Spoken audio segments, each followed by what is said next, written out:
쿠팡 고객 정보 유출 사태와 관련한 수사가 속도를 내는 가운데 쿠팡이 유출 사실을 공개하겠다는 협박 메일까지 받은 것으로 알려졌습니다. 경찰은 이 협박범에 대한 추적과 함께 2차 피해 여부 등에 대해서도 조사하고 있습니다. 이재명 대통령이 비상계엄 사태 1년을 맞는 오는 3일 대국민 특별 담화를 발표합니다.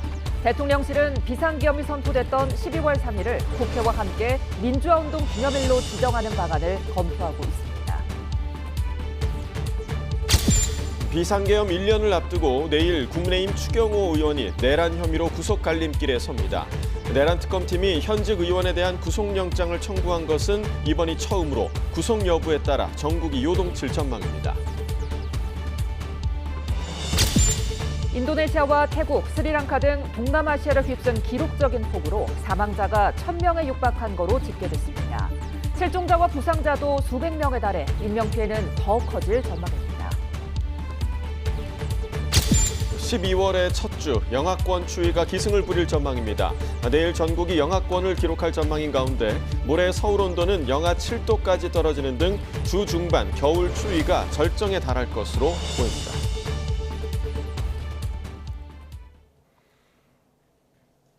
시청자 여러분 안녕하십니까? 월요일 뉴스나우 시작합니다. 쿠팡 고객 정보 유출 사태와 관련해 경찰이 정확한 경위를 파악하는 데 수사력을 집중하고 있습니다. 일단 중국 국적의 내부 직원 소행인 것으로 보이는데 경찰은 쿠팡이 협박 메일을 받은 것도 포착하고 조사하고 있습니다. 취재 기자 연결해 보겠습니다. 우종훈 기자, 이번 사건에 대한 경찰 수사가 어떻게 이루어지고 있습니까? 네, 지난달 25일 쿠팡 측 고소장을 접수한 경찰은 우선 유출 경위 파악에 수사력을 모으고 있습니다. 쿠팡이 밝힌 피해 계정은 3,370만 건입니다. 앞서 쿠팡 측은 고소장을 내며 피고소인을 성명 불상자로 기재했는데요. 쿠팡 자체 파악 결과 정보를 무단으로 빼돌린 사람은 이미 퇴사한 중국 국적 직원인 것으로 전해졌습니다. 경찰은 쿠팡으로부터 서버 기록 등 관련 자료를 이미 제출받아 내부자 소행이 맞는지와 함께 배후 세력이 있는지도 조사하고 있습니다. 또 쿠팡이 누군가로부터 회원 개인 정보를 갖고 있다며 보안을 강화하지 않으면 유출 사실을 언론에 알리겠다는 협박 메일을 받은 점도 포착하고 같은 인물의 소행인지 들여다보는 거로 전해졌습니다. 네, 이번 사건으로 2차 피해도 우려되는 상황이죠? 네, 맞습니다. 쿠팡 측이 밝힌 유출 정보는 이름과 전화번호, 배송 주소와 이메일, 주문 정보입니다. 결제 정보와 신용카드, 로그인 정보는 포함되지 않았다는 게 쿠팡 측 설명인데요. 우리 국민 성인 4명 중 3명의 정보가 유출된 대규모 사건인 만큼 2차 피해도 우려되는 상황입니다. 경찰도 2차 피해 여부 등 모든 가능성을 열어두고 조사하고 있습니다. 정부 역시 추가 피해가 일어날 수 있다는 우려에 현장 조사를 진행했는데요. 이 과정에서 범인이 쿠팡 서버의 인증 취약점을 악용해 정상적 로그인 없이 정보를 유출한 거로 확인됐습니다. 민관 합동조사단을 가동한 정부는 국민에게 쿠팡을 사칭하는 전화나 문자에 각별하게 주의해달라고 당부했습니다. 지금까지 사회부에서 YTN 우종훈입니다. 네, 이번 쿠팡 고객 정보 유출 사고로 이용자들의 불안이 더욱 커지고 있습니다. 특히 배달을 위해서 알려준 공동현관 비밀번호에 또 가족 주소까지 모든 게 유출되면서 우려가 커지고 있습니다. 취재기자 연결해서 들어보겠습니다. 오동건 기자, 자세히 전해주시죠. 네, 쿠팡에서 밝힌 유출 정보는 고객 이름과 이메일, 주소, 전화번호, 배송지 주소, 특정 주문 정보입니다. 사실상 주문 정보에 아파트 공동현관 비밀번호 등 다양한 정보가 담겨있기 때문에 불안감이 커지고 있습니다. 새벽 배달은 매번 문을 열어줄 수 없어서 공동현관 비번을 적어놓는 소비자가 많은데 범죄 악용될 우려가 커지고 있습니다. 인터넷 카페 등을 중심으로 아이 때문에 배를 누르지 말아달라는 등 가족과 관련된 구체적인 내용을 기록했다며 사실상 가족 정보가 모두 유출됐다고 걱정하는 글들이 올라오고 있습니다. 한 명의 정보라고 해도 배송지 목록은 여러 개이기 때문에 가족과 지인 등의 정보를 한눈에 파악 가능합니다. 이처럼 이용자의 가족 관계와 생활 패턴까지 추측할 수 있는 정보들이 유출된 만큼 추가 피해 우려가 더욱 커지고 있는 상황입니다. 불안해하는 소비자의 말 직접 들어보시죠. 늘 이용을 하고 있는데 지금 이렇게 되니까 너무 걱정스럽고 어떻게 대처해야 되지 하는 생각이 제일 먼저 들었어요. 혹시나 이 주소로 나쁜 쪽으로 이용되는 경우가 많으니까 이게 또 저한테 피해도 오고 타인한테도 피해 갈까 봐 걱정이 많이 돼요. 네, 이 때문에 쿠팡에 대한 분노도 상당히 커지고 있는데 정보 유출이 이번이 처음이 아니라고요? 그렇습니다. 2020년 8월부터 2021년 11월까지 쿠팡이츠 배달원 14만 5천여 명의 이름과 전화번호가 음식점에 그대로 전송되는 사고가 있었고요. 2021년 10월에는 앱 업데이트 중 발생한 오류로 상품 검색창 하단에 고객 14명의 이름과 배송지 주소가 1시간 동안이나 노출됐습니다. 2023년 12월에는 주문자와 수취인 2만 2천여 명의 정보가 쿠팡의 판매자 전용 시스템에 노출되게 됐습니다. 3건의 쿠팡의 개인정보 노출 유출 사고로 부과된 과징금 및 과태료는 총 16억 원 수준인데 솜방망이 처벌이 사고를 키운 것 아니냐는 비판도 나오고 있습니다. 집단소송 움직임도 커지고 있습니다. 오늘 오전 기준 집단소송 인터넷 카페에 가입한 회원 수가 7천 명을 넘었고요. 소송을 위한 오픈 채팅방 가입자도 계속 늘어나고 있는 추세입니다. 지금까지 YTN 오동원입니다. 계엄 해제 결의안 표결을 방해한 혐의를 받는 국민의힘 추경호 의원이 내일 구속 갈림길에 섭니다. 특검은 추 의원이 표결 일정을 소속 의원들에게 제대로 알리지 않았다는 진술을 확보한 것으로 파악됐습니다. 현장 취재기자 연결합니다. 권준수 기자. 네, 내란 특검이 있는 서울고등검찰청입니다. 네, 먼저 추경호 의원 영장 심사 일정부터 전해주시죠. 네, 내일 오후 3시 서울중앙지방법원에서 내란 중요임무 종사 혐의를 받는 추경호 의원에 대해 구속 전 피의자 신문이 열립니다. 심사가 오후 늦게 시작하는 데다 재판부가 검토하는 시간도 필요하기 때문에 추 의원의 구속 여부는 계엄 1년을 맞는 오는 3일 새벽에 나올 거로 보입니다. 원내대표였던 추 의원은 계엄이 선포된 이후 윤석열 전 대통령과 2분 5초 동안 통화했는데 이 특검은 추 의원이 윤 전 대통령의 지시나 요청을 받아 의원총회 장소를 수차례 변경하면서 계엄 해제 결의안 표결을 방해했다고 보고 있습니다. 다만 추 의원은 윤 전 대통령이 통화로 계엄을 미리 알리지 못해 미안하단 말만 했다며 이 혐의를 전면 부인하고 있습니다. 때문에 치열한 법정 공방이 예상됩니다. 네, 그리고 특검이 국민의힘 의원들로부터 당시 국회 상황에 대한 구체적인 진술을 확보했다는 사실도 확인됐다고요. 네, 특검은 현재까지 국민의힘 의원 10여 명을 참고인으로 불러 조사한 것으로 알려졌습니다. 이 조사 과정에서 추 의원이 계엄 해제 결의안 표결이 있을 거라는 사실을 제대로 알려주지 않았다, 이런 진술을 확보한 것으로 파악됐습니다. 또 국회의장으로부터 통보받은 본회의 개최 시간을 추 의원이 제대로 알렸다면 표결에 참여했을 거라고 언급한 의원도 있는 것으로 전해졌습니다. 특검은 원내대표가 의정활동에 필요한 정보를 신속히 제공하고 설명해야 하는 의무를 명시한 국민의힘 당원에도 주목하고 있습니다. 네, 또 오늘 이상민 전 장관의 재판에는 조지호 전 경찰청장이 증인으로 나오죠. 네, 오늘 오후 2시 내란 중요임무 종사 혐의로 기소된 이상민 전 행정안전부 장관 사건의 공판기일이 열립니다. 조지호 경찰청장이 증인으로 출석하는데요. 조 청장은 구체적으로 이 전 장관의 언론사 단전 단수 지시와 관련해 특검과 변호인단의 질문을 받을 거로 보입니다. 앞서 지난 기일엔 허석곤 전 소방청장이 증인으로 나온 바 있는데요. 지난해 계엄 당일 이 전 장관으로부터 JTBC와 한겨레 등 일부 언론사에 경찰이 투입될 거고 협조하라는 취지의 전화를 받았다고 법정에서 증언한 바 있습니다. 지금까지 내란특검에서 YTN 권준수입니다. 주가 조작에 가담하고 통일교로부터 금품을 받은 혐의로 기소된 김건희 씨의 결심 공판이 모레 열릴 예정입니다. 특검이 처음으로 기소한 사건에서 얼마나 구형을 할지 관심입니다. 취재기자 연결합니다. 안동준 기자. 네, 김건희 특검 사무실입니다. 네, 모레 김건희 씨 결심이 진행되죠. 네, 이번 주 수요일인 오는 3일에는 김건희 씨의 자본시장법 위반과 알선수재 등 혐의 재판 결심 공판이 예정돼 있습니다. 앞서 특검이 지난 8월 기소한 도이치모터스 주가 조작과 통일교 청탁, 명태균 씨 관련 공천 개입 의혹에 대한 구형이 이뤄질 전망입니다. 특검은 주가 조작 혐의와 관련해 최근 검거한 공범 이모 씨의 피해자 신문 조서를 추가 증거로 냈습니다. 만약 김건희 씨 측에서 이걸 부인한다면 이 씨에 대한 증인 신문 일정이 추가로 잡힐 수 있어 결심 공판이 미뤄질 가능성도 있습니다. 네, 결심 공판은 특검이 가장 먼저 기소했던 사건이고 김건희 씨에 대한 다른 혐의 수사는 계속 진행되고 있죠. 네, 그렇습니다. 오는 4일에는 김건희 씨에 대한 기소 이후 첫 특검 소환도 예정돼 있습니다. 이 특검은 서희건설 측이 건넨 반클리프 목걸이 등 귀금속 청탁 의혹에 대해 조사를 진행할 예정입니다. 이번 주 금요일에는 국민의힘 김기현 의원의 아내 이모 씨가 피의자 신분으로 특검에 출석합니다.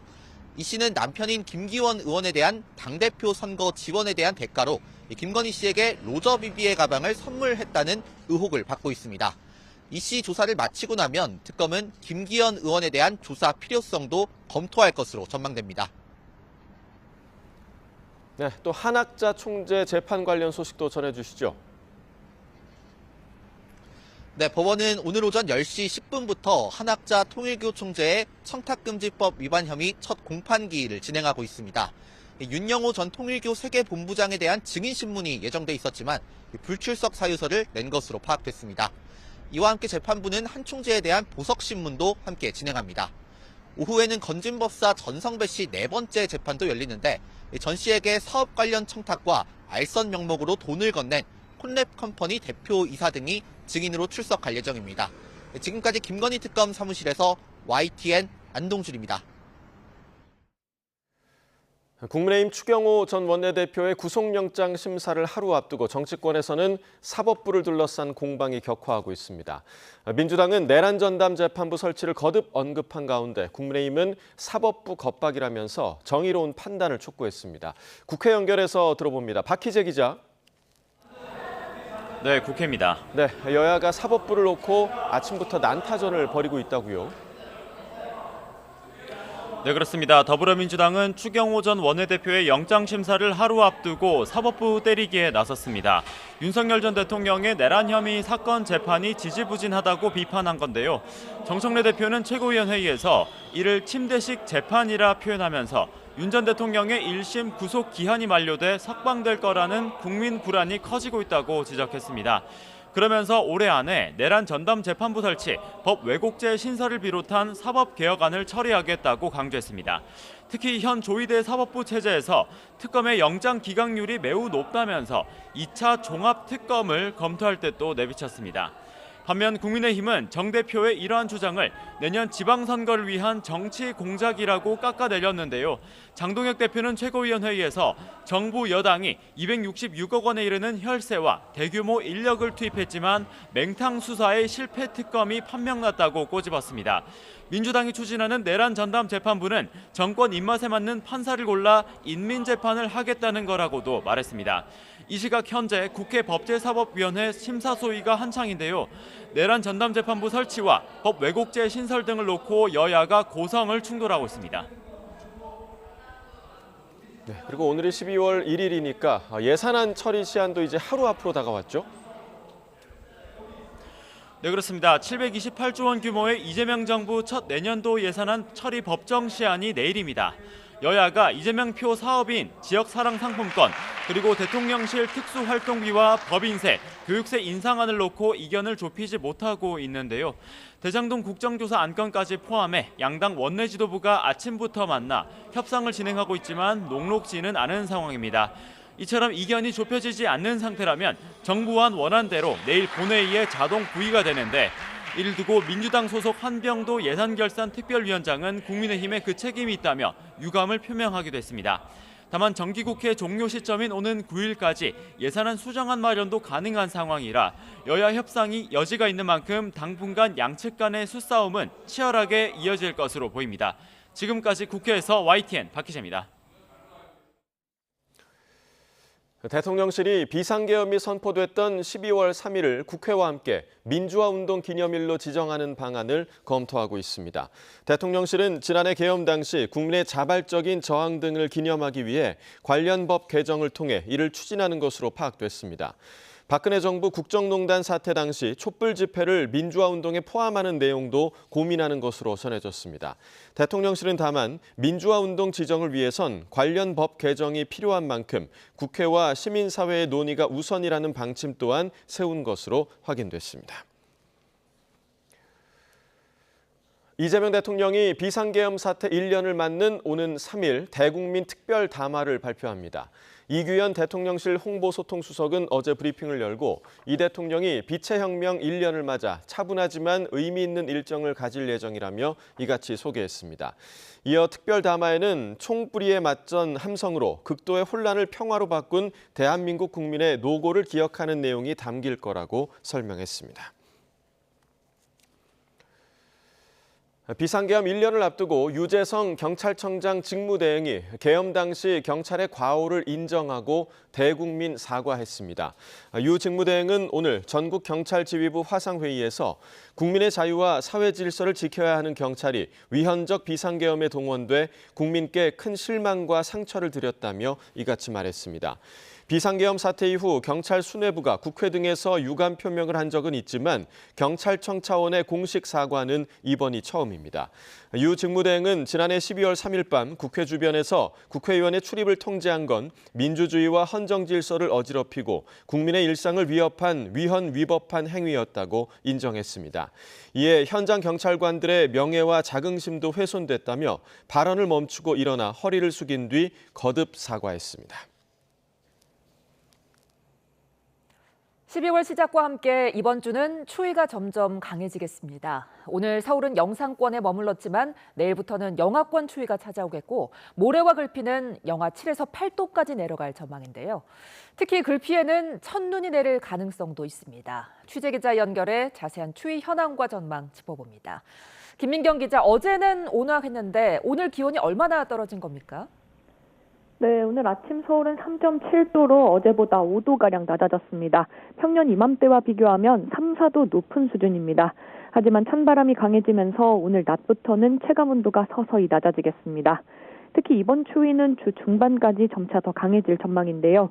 북쪽 상층에서 영하 30도 안팎의 찬 공기가 남하하며 내일은 오늘보다 기온이 5도 안팎으로 떨어져 서울 아침 기온이 영하 1도까지 내려갈 걸로 보입니다.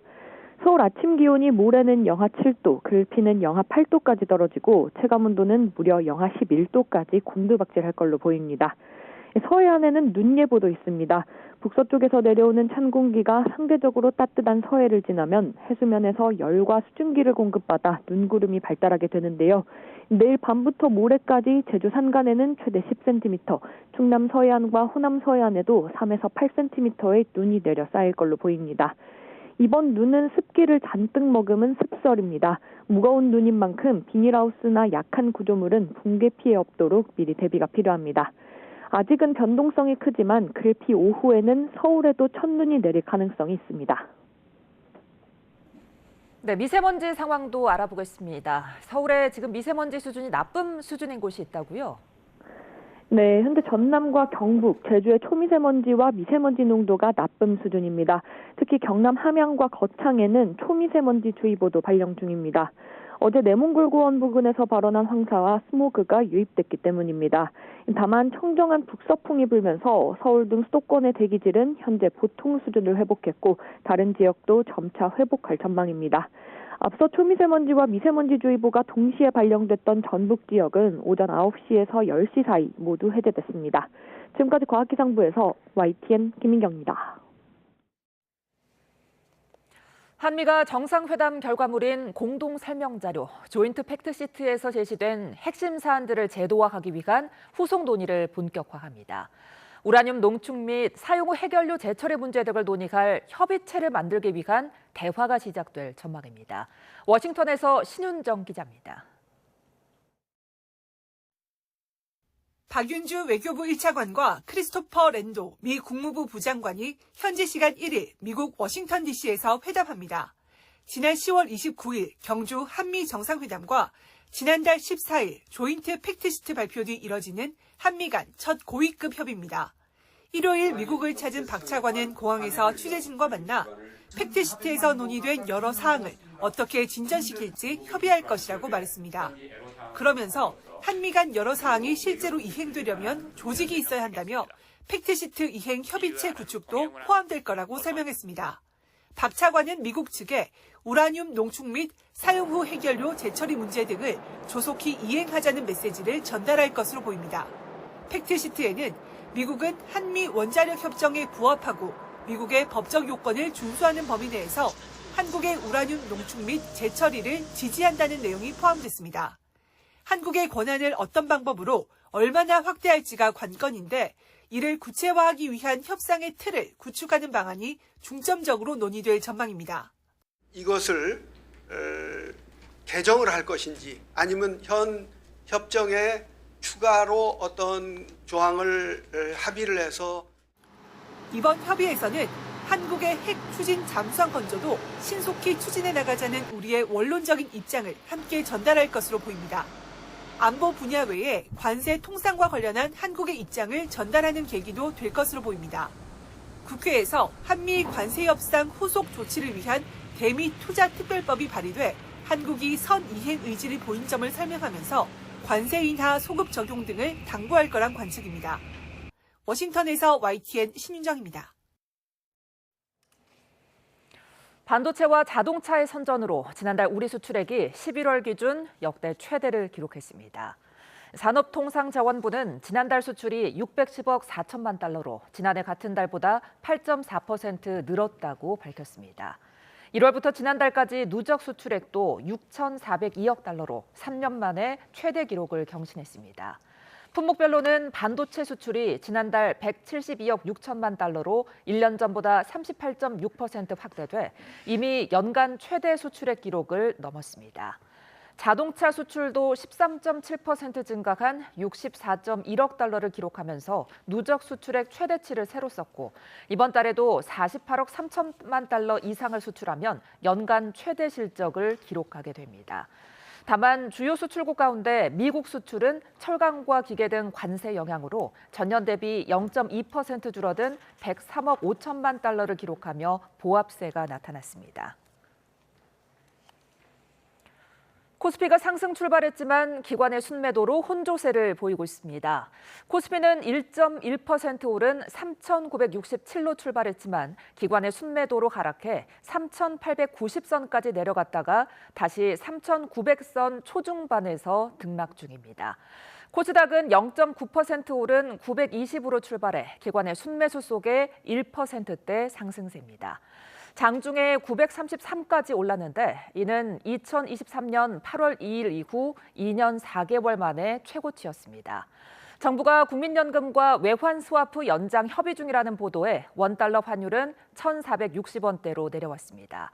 서울 외환시장에서 원달러 환율은 전거래일 오후 3시 반보다 3.6원 내린 1,467원으로 출발해 1,460원대 중후반에서 오르내리고 있습니다. 방금 들어온 소식입니다. 국회 과학기술정보방송통신위원회가 쿠팡의 대규모 개인정보 유출 사고와 관련해 긴급 현안 질의를 엽니다.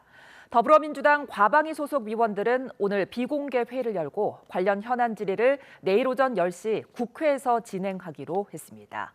과방위는 박대준 쿠팡 대표와 배경훈 부총리 겸 과학기술정보통신부 장관, 한국인터넷진흥원 관계자 등이 출석하도록 조율할 예정입니다.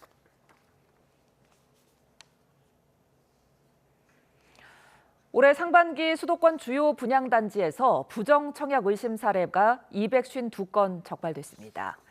이와 관련해 국토교통부는 수도권 주요 분양단지 등 40곳에 대한 주택 청약 실태 점검 결과 부정청약 의심 사례 252건을 적발해 경찰청에 수사 의뢰했다고 밝혔습니다.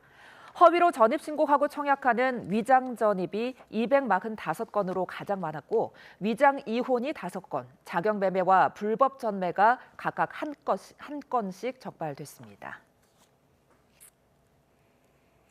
한 LG전자 베스트샵 지점장이 예비 신혼부부 가전대금을 빼돌렸다가 검거된 사건 YTN이 단독으로 전해드렸는데요.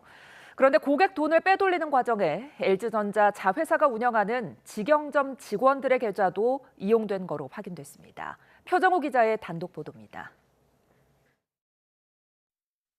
LG전자 베스트샵 대리점장이던 양모 씨는 앞서 예비 신혼부부 등에게 가전대금 사기를 벌인 혐의로 구속됐습니다.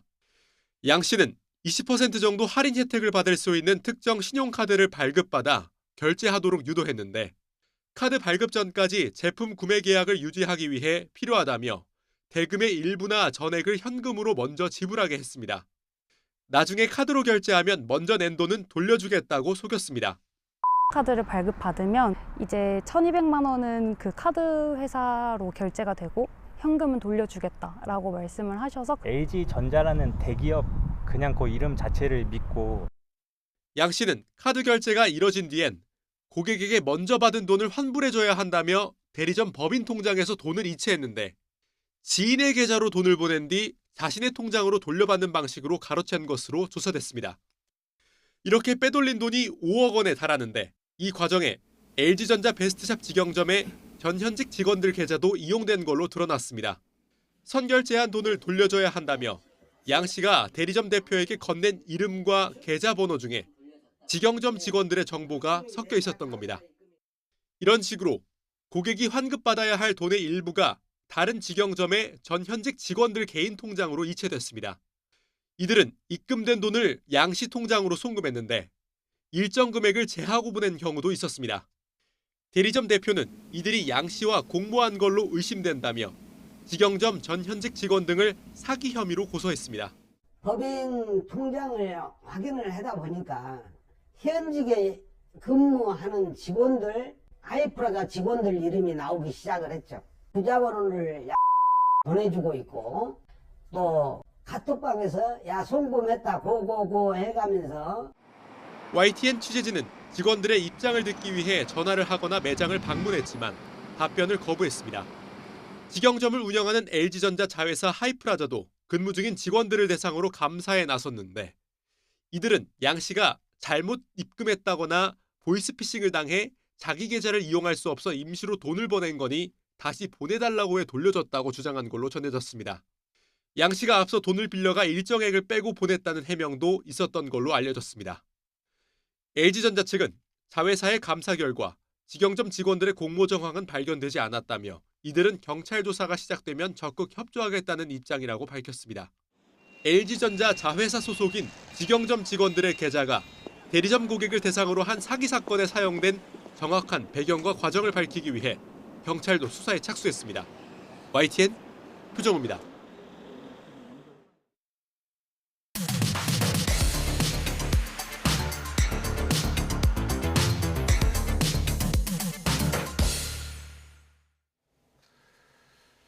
각이 살아있는 정치평론 시사정각 시작합니다. 오늘도 각이 서는 두 분을 모셨습니다. 서영주 맥 정치사회연구소장, 윤희석 전 국민의힘 대변인 나오셨습니다. 어서 오십시오. 자, 오늘은 이 얘기로 좀 시작을 해보겠습니다. 조국혁신당의 조국 대표, 오늘 아침 국민의힘 장동혁 대표를 예방했는데요. 이 자리에서 어떤 말들이 오갔는지 그 분위기를 먼저 보고 이야기 나누겠습니다. 안타깝게도 현재 국민의힘은 전통적인 보수의 가치와 많이 멀어진 것 같습니다. 당 중진과 지도부는 내란 우두머리 윤석열의 비호자, 황교안과 전광훈으로 대표되는 극우 태극기 부대의 대변자인 양 비춰집니다. 장동혁 대표님께서는 지난해 12월 4일 새벽 비상계엄 해제 결의안에 찬성하셨습니다. 소속 정당은 다르지만 감사했습니다. 그런데 지금은 어떠신지 의문이 듭니다. 마치 당시의 판단을 후회하시는 듯 느껴집니다. 여러 말씀 주신 거에 대해서는 여러 고민을 해보겠습니다. 그리고 대한민국을 위해서, 국민을 위해서, 또 발전된 의회 민주주의를 위해서 여러 고민을 하시고 주신 말씀이라고 생각합니다. 의회 민주주의가 제대로 작동되고 그리고 대한민국의 입법, 사법, 행정이라고 하는 삼권 분립이 제 역할을 다할 수 있도록 헌법의 여러 가치들을 지켜낼 수 있도록 함께 힘을 모을 수 있었으면 좋겠다는 말씀으로 답변에 가름하겠습니다. 자, 일단 장동혁 대표는 조국 신임 대표에 대한 덕담을 건넸고요. 조국 대표는 말 그대로 좀 면전에서 장 대표에게 좀 직격탄을 날리는 그런 모양새가 됐어요. 분위기 좀 어떻게 보셨습니까? 그러니까 단순 예방이라 보기는 어려울 것 같아요. 예. 작심하고 들어가서 이 얘기를 해야겠다라는 것인데 네. 두 가지 측면이 있겠죠. 지금 조국 대표가 신임 대표가 되고 나서 조국혁신당의 존재감을 드러내기 위해서 조금 더 사이다 발언을 통해서 국민들의 관심을 끌겠다라는 측면이 있고, 두 번째는 장동혁 대표도 이에 대해서 그냥 이는 인, 눈에는 눈 이렇게 대응하지 않고 적당히 애둘러서 고민해 보겠다라고 털어내는 걸 보니까 지금은 12월 3일 내란 불법 계엄이 있었던 그 1주년이 다가오는 상황, 그리고 당내에서 사과를 요구하는 상황에 있어서 굉장히 곤란한 처지에 지금 장동혁 대표가 있지 않냐라는 예. 모습을 엿볼 수 있었습니다. 예, 지금 뭐 안 그래도 지금 말씀해주신 것처럼 상당히 곤란한 처지에 놓여 있는 장 대표인데 지금 기억을 소환했습니다. 그 당시 계엄해제 표결에 찬성하지 않았느냐, 지금은 도대체 어떤 입장이냐라고까지 조국 대표가 이야기를 했더라고요.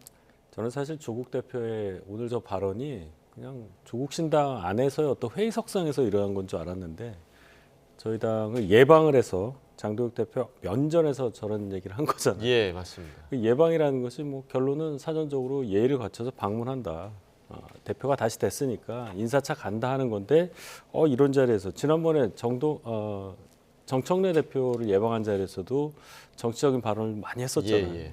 정청래 대표는 바로 참지 않고 반격을 했었는데 그래도 장동혁 대표가 오늘 잘하셨다고 생각하고요.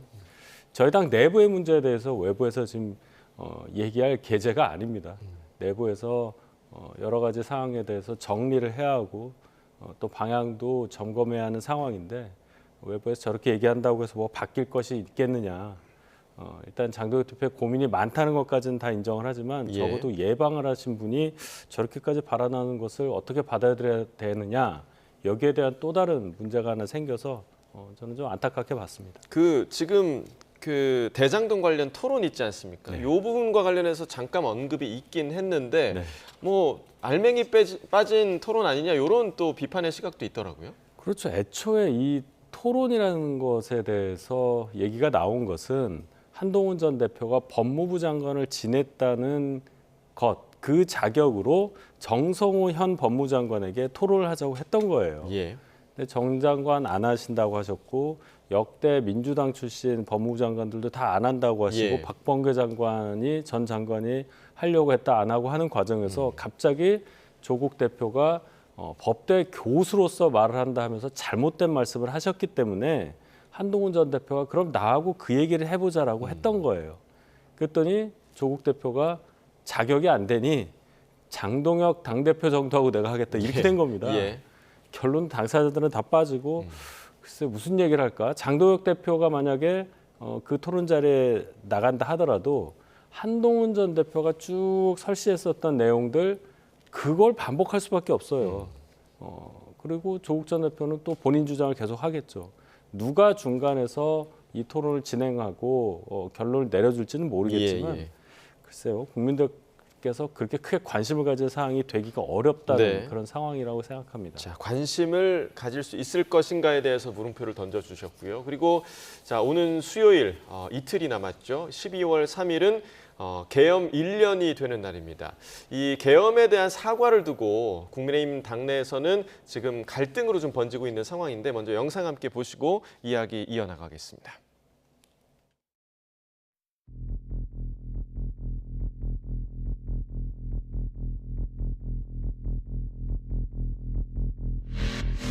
(2024년 12월 3일) 우리는 흩어져 있었습니다. 2025년 12월 3일에는 우리 모두 하나로 뭉쳐 있어야 합니다. 계엄은 불법이었습니다. 방치한 게 바로 우리 국민의힘이었습니다. 우리는 반성해야 됩니다. 방언 게시판 조사 반대하시는 분 손들어 주십시오. 방언 게시판 조사 해야 된다 외쳐주십시오. 사이비 종교에서 사이비 종교 신도들이 사이비 교주에 대해서 뭐 맹목하거나 뭐 그 사이비 교주에 대해서 단 한마디라도 뭐 지적을 하면 뭐 팍팍 뛰고 막 이런 것들 있잖아요. 그런 날 좀 비슷하게 봤더라고요.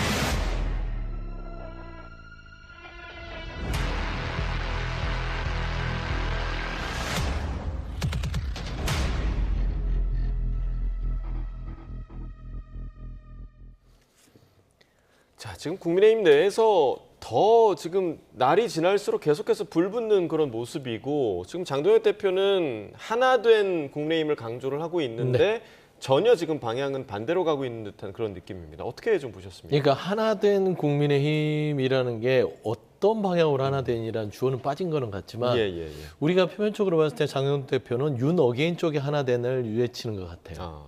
왜 그러냐면 사실 등장인물들을 보면 장동혁 대표가 탄핵을 반대하는 당론을 바꾸겠다는 그런 입장 한 번도 내세운 적이 없습니다. 예. 뭐 계엄을 사과하네 만에 그거는 중요하지 않아요. 당연히 계엄에 대한 사과는 불법이라고 하고 있고 본인들도 여러 차례 계엄은 잘못된 거라고 했는데 예. 지금 국민의힘 당내에서 제일 부딪히는 건 탄핵을 찬성한 파와 탄핵을 반대한 파인데 국민의힘 당론 지금 탄핵 반대입니다. 그 부분을 털어내야만 사과의 전제 조건이 되는 건데 예. 그건 건들지 않고 있잖아요. 그렇기 때문에 장동혁 대표의 뭉치자, 하나의 방향으로 뭉치자는 것은 저는 사실 윤 어게인으로 뭉치자는 겁니다. 그리고 김민수 최고위원 말하면 당원 게시판 반대한 사람 있습니까 하는 거 뭐냐면 친한계를 내보내자. 이런 게 주류가 되는 거예요. 예. 그다음에 배현진 의원과 저쪽 김계리 변호사, 윤석열 전 대통령 측의 그 변호사끼리 또 서로 간에 천방 논쟁을 가지고 서로 긁혀서 싸우고 있지 않습니까? 그러면 명확하게 지금 국민의힘 내부에서는 윤 어게인과 윤 어게인을 벗어나자는 윤 세력들이 부딪히고 예. 있는 상황이라서 저는 이 상황 자체가 오래 갈 것 같지는 않으나 전선은 명확할 것 같다. 장동혁 대표 예. 쪽으로 흘 것 같습니다. 지금 그 장외 집회의 효과에 대해서는 어떻게 보세요? 왜냐하면 지금 저 집회 화면만 보더라도 김민수 최고에 대해서 반응하는 지지자들의 반응과 그다음에 양양자 최고의 말에 반응하는 게 상당히 상반된 그런 분위기거든요. 어떻게 좀 평가하세요? 예, 경남 또 충청, 강원 이렇게 쭉 돌고 있는데요. 어떤 분들이 집회에 나오느냐를 먼저 봐야 될 것 같습니다. 예, 예. 일단 인원이 상당히 적어요, 생각보다. 저런 집회에 나오겠다고 하신 분들이라면 저희 당 지지층일 수는 있는데 굉장히 생각이 좀 강한 쪽에 머물러 계신 분들이라고 봐야 되겠죠. 예. 제가 걱정하는 것은 사람이 많이 왔다 적게 왔다 뭐 그런 게 아니라 당원이라고 볼 수 있는 분들끼리 이 장외 집회장에서 서로 싸우는 장면이 벌어지고 예. 또 연단에 올라서 연설하시는 분에 대해서 그래도 당의 지도부인데 굉장히 큰 반발이 있고 뭐 이런 상황이 계속 연출된다는 거예요. 그래서 이런 상황을 목도한 저희 당의 한 중진 의원이 의원들 단톡방에 이런 집회 왜 계속 하느냐, 당원들 앞에서 너무 부끄럽다 이런 글을 올린 것으로 알고 있습니다. 중요한 것은 이 집회를 통해서 지지세를 더 모으고 조금이라도 확산시키겠다는 의도를 가지고 지도부가 이것을 기획을 했을 텐데 현장에서의 지도부의 발언들은 그것과 동떨어진 발언들이 너무 많아서 걱정스럽다는 말씀을 드리고 예. 김민수 최고위원 같은 경우에 저런 식의 어떤 행위들, 발언의 내용이라든지 제스처 같은 것은 거의 선동에 가깝다고 저는 생각합니다. 이러한 것들이 국민 전체에게 어떻게 받아들일지를 예. 생각한다면 더 이상 저러한 정치 행보는 더 용인돼서는 안 된다고 봅니다. 예, 지금 뭐 선동에 가까운 지금 발언들이다라고 평가를 해주셨는데 사실 12월 3일이라는 날짜가 뭐 계엄 1년 그리고 장동혁 대표 취임 100일 그리고 이제 그날 그 추경호 전 원내대표에 대한 구속 여부가 결정될 가능성이 상당히 높아졌단 말이에요. 굉장히 좀 의미 있는 날이 될 것 같은데 네. 이 추 전 원내대표의 구속 여부에 따라서 민주당의 재판부에 대한 움직임도 조금 달라질 것 같아요. 그건 좀 별개 문제 같아요. 사실상 그 장동혁 대표의 100일 거기에 대해서는 입장 표명을 사과하지 않는 쪽으로 지금 가닥을 잡고 있는 것 같고요. 예. 그다음에 이 불법 계엄의 1주년 벌써 1년이나 됐습니다. 정말 아직도 그 1년이면은 기억하고 싶지 않은 1년 전인데 1년 동안 좀 모든 게 다 털어내지기를 바랬을 거예요, 국민들은. 근데 여전히 아직도 그 소용돌이 안에서 우리가 자료만 보더라도 그대로 예. 안치돼 있는 상황. 예. 세 번째는 추경호 전 원내대표, 추경호 의원의 영장에 발부가 되느냐, 기각이 되느냐. 이건 민주당의 사법부에 대한 결단보다는 국민의힘이 이제 앞으로 어떻게 갈 것인가에 대한 그 분기점이 되는 것이죠. 발부가 됐을 때는 아예 여기는 인식적으로 국민들한테 내란정당으로 찍히는 것이고 예. 기각이 됐을 때는 장동혁 대표가 주장하는 대로 그냥 하나로 뭉쳐서 윤어게인으로 갈 수밖에 없는 상황이 되는 거라서 저는 그 상황이 더 정치적으로 의미가 있지 예. 뭐 민주당이 뭐 재판부에 대해서 어떤 공격을 하느냐 저는 그 부분에 대해서는 크게 영향을 받지 않을 것 같아요. 계속 어떤 법사위에서 내란전단 재판부라든지 예, 예. 법 왜곡전이 진행되고 있기 때문에 저는 그 추경호 의원의 구속영장의 발부 여부는 국민의힘의 향후의 정치 방향에 아주 결정적인 신호탄이 될 것이다. 예. 자, 그러니까 12월 3일에 뭐 추경호 의원의 영장 여부와 또 그리고 지도부 국민의힘 지도부의 사과 또 이런 부분도 맞물려 있는데 만약에 지도부가 사과를 하지 않는다라면 당내에 있는 소장파 이제 20명 정도가 따로 성명을 낼 수도 있다. 이런 목소리도 나왔습니다. 관련 반응 함께 좀 들어보겠습니다. 당내 분위기는 네. 사과해야 된다는 분들이 더 많이 계십니다. 네. 저랑 같이 네. 같이 메시지를 내실 의원님들이 좀 계시고 네. 제가 뭐 어제 20명 얘기를 했는데 네. 좀 그 정도는 좋기 되리라 생각합니다. 소장파라 그러는데 무슨 소장파인지 잘 모르겠습니다. 소장파라는 건 뭡니까? 우리가 정부나 이 뭐 잘못된 여당이 잘못한 부분은 따갑게 지적하고 우리 당의 문제는 또 따갑게 지적을 해야 되는데 일단 첫 번째 야당 의원으로서의 책무를 제대로 하는지에 대한 또 퀘스천 마크가 좀 있습니다. 지난번에도 국회 본회의장에서 민주당들이 우리한테 내란장은 당 내란당 그러고 소리를 지르는 거예요. 그러면 우리도 같이 맞고함을 지르게 되거든요. 그럼 우리는 우리대로 맞고함을 지르는데 주로 그런 말씀들 많이 하시는 분들은 너무 우아하게 앉아 계시더라고요. 자, 지금 뭐 나경원 의원 같은 경우는 소장파, 이른바 소장파라고 불리는 의원들은 우아하게 그런 상황에서 앉아 있는다라고 얘기를 했고, 근데 그날, 그러니까 12월 3일에 사과를 해야 한다라고 지금 생각하는 의원들이 상당히 많은 것 같더라고요. 그러니까 오늘 한 매체 보도 보니까 국민의힘 의원들을 대상으로 계엄에 대한 사과를 해야 하는가라는 찬반 조사를 했는데 105명 중에 82명이 참여를 했고요. 이 가운데 사과에 찬성한 의원이 총 43명이었다고 합니다. 이 정도 비율이면 상당히 높은 비율이잖아요. 예, 그 조사를 잘 보시면 찬성이냐 반대냐로 딱 대별되는 의견을 말씀하신 분들이 57명인데 그중에 43명이 찬성한다고 했어요. 예. 75%가 살짝 넘습니다. 이 정도면 의사를 표시한 분들 기준으로 한다면 절대 다수의 의원들이 국민의힘 의원들이 사과 필요성에 대해서 긍정하고 있다고 봐야 되겠죠. 이게 흐름입니다. 이게 당연한 얘기고요. 근데 이걸 가지고 사과를 한 해만 해라는 얘기가 나오는 것 자체가 대단히 국민께 부끄럽다는 말씀을 드리고 나경원 의원도 소장파인 적이 있었을 겁니다. 그때의 마음과 그 마음을 유지한 상태에서 지금 이 상황을 봤을 때 어떤 입장이신지를 제가 여쭙고 싶어요. 소장파가 왜 야당 의원으로서 국회 본회의장에서 여당의 어떤 폭거와 같은 행보에 대해서 항의하지 않느냐, 소리 지르지 않느냐, 그것만 가지고 소장파의 어떤 역할이라든지 입장을 폄훼하는 것은 저는 옳지 않다고 생각합니다.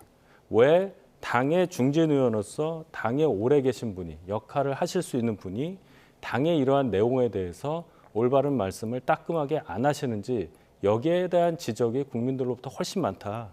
이 부분을 꼭 말씀드리고 싶습니다. 예. 자, 12월 3일에 이재명 대통령도 계엄 1년에 대한 특별 담화를 발표할 예정이다라는 이제 대통령실의 발표가 있었습니다. 뭐 국민의힘에서 어떤 메시지가 나올지 모르겠지만 상당히 좀 대비되는 그런 담화 메시지가 아닐까 좀 예상을 해볼 수 있겠어요. 그렇죠. 지난 1년은 사실상 대한민국의 절반은 정지돼 있었고 절반은 회복하는 시간이었다고 보죠. 12월 3일 정말 평온한 시간이었고요. 군대가 국회 들어오는 정말 상상도 못할 일들이 벌어졌고 위대한 국민들께서 그걸 막아줬습니다. 근데 사실상 보면은 세 가지가 굉장히 국가적으로는 실추가 됐죠. 국민들의 시간들이 이 아까운 6개월이라는 시간이 실추가 됐고 국격, 그다음에 우리 대한민국의 이 이미지가 다 실추가 된 거 아니겠어요? 그다음에 국익, 경제 부분이 다 정지가 됐잖아요.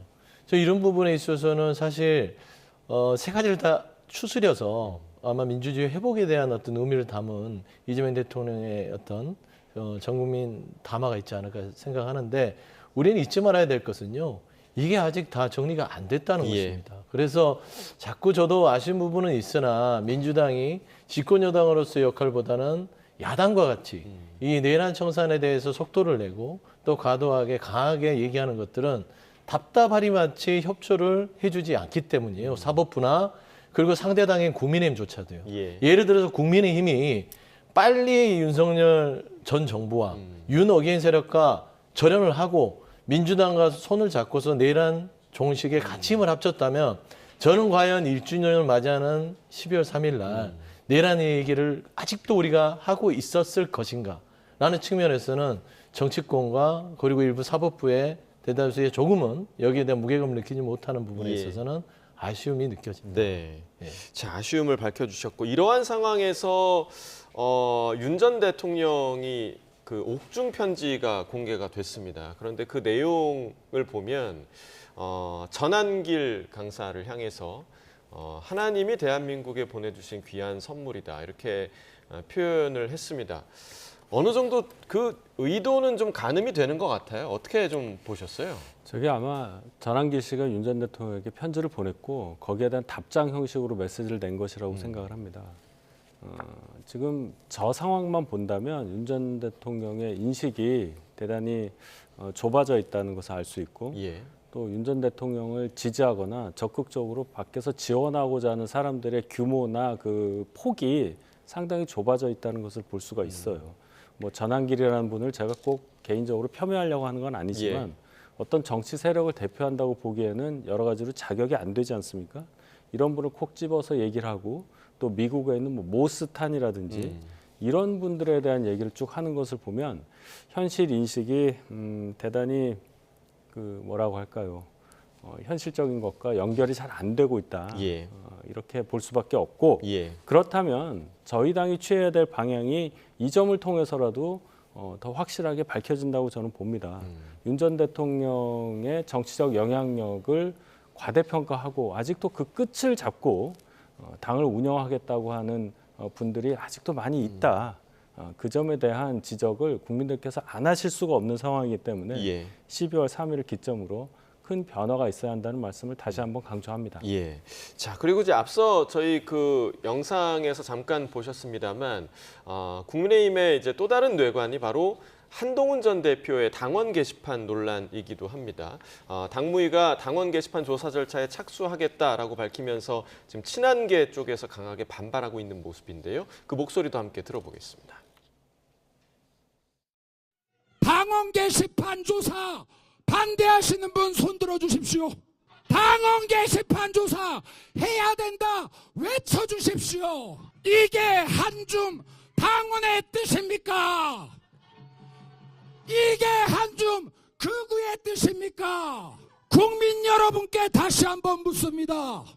당원 게시판 조사 해야 되겠습니까? 누군가는 당원 게시판 조사가 장동혁 대표의 정치적 목적이었다고 합니다. 아닙니다. 당원 게시판 조사는 우리 당원들의 뜻이었습니다. 최소한 당원권 정지 1년 이상의 중징계가 나온다면 한동훈 전 대표는 내년 지방선거, 그게 뭐 지방선거든 국회의원 재보궐선거든지 간에 출마가 아예 원천 봉쇄돼 버리는 거잖아요. 그렇습니다. 결국은 그걸 노리고 있다고 그렇게 해석을 하십니까? 네, 그렇게 생각을 합니다. 어떻게 보면 뭐 속된 표현으로 하면 먹잇감으로 던져놓은 거죠. 뭐. 누구를 특히 우대하거나 누구를 특히 박대할 필요 없다. 누구든지 공정한 룰에 우리 당원들은 굉장히 전략적인 분들이에요. 당원들이 판단해 주실 거고 아니다 싶으면 이제 그게 평가가 안 되는 거고 그런 거겠죠.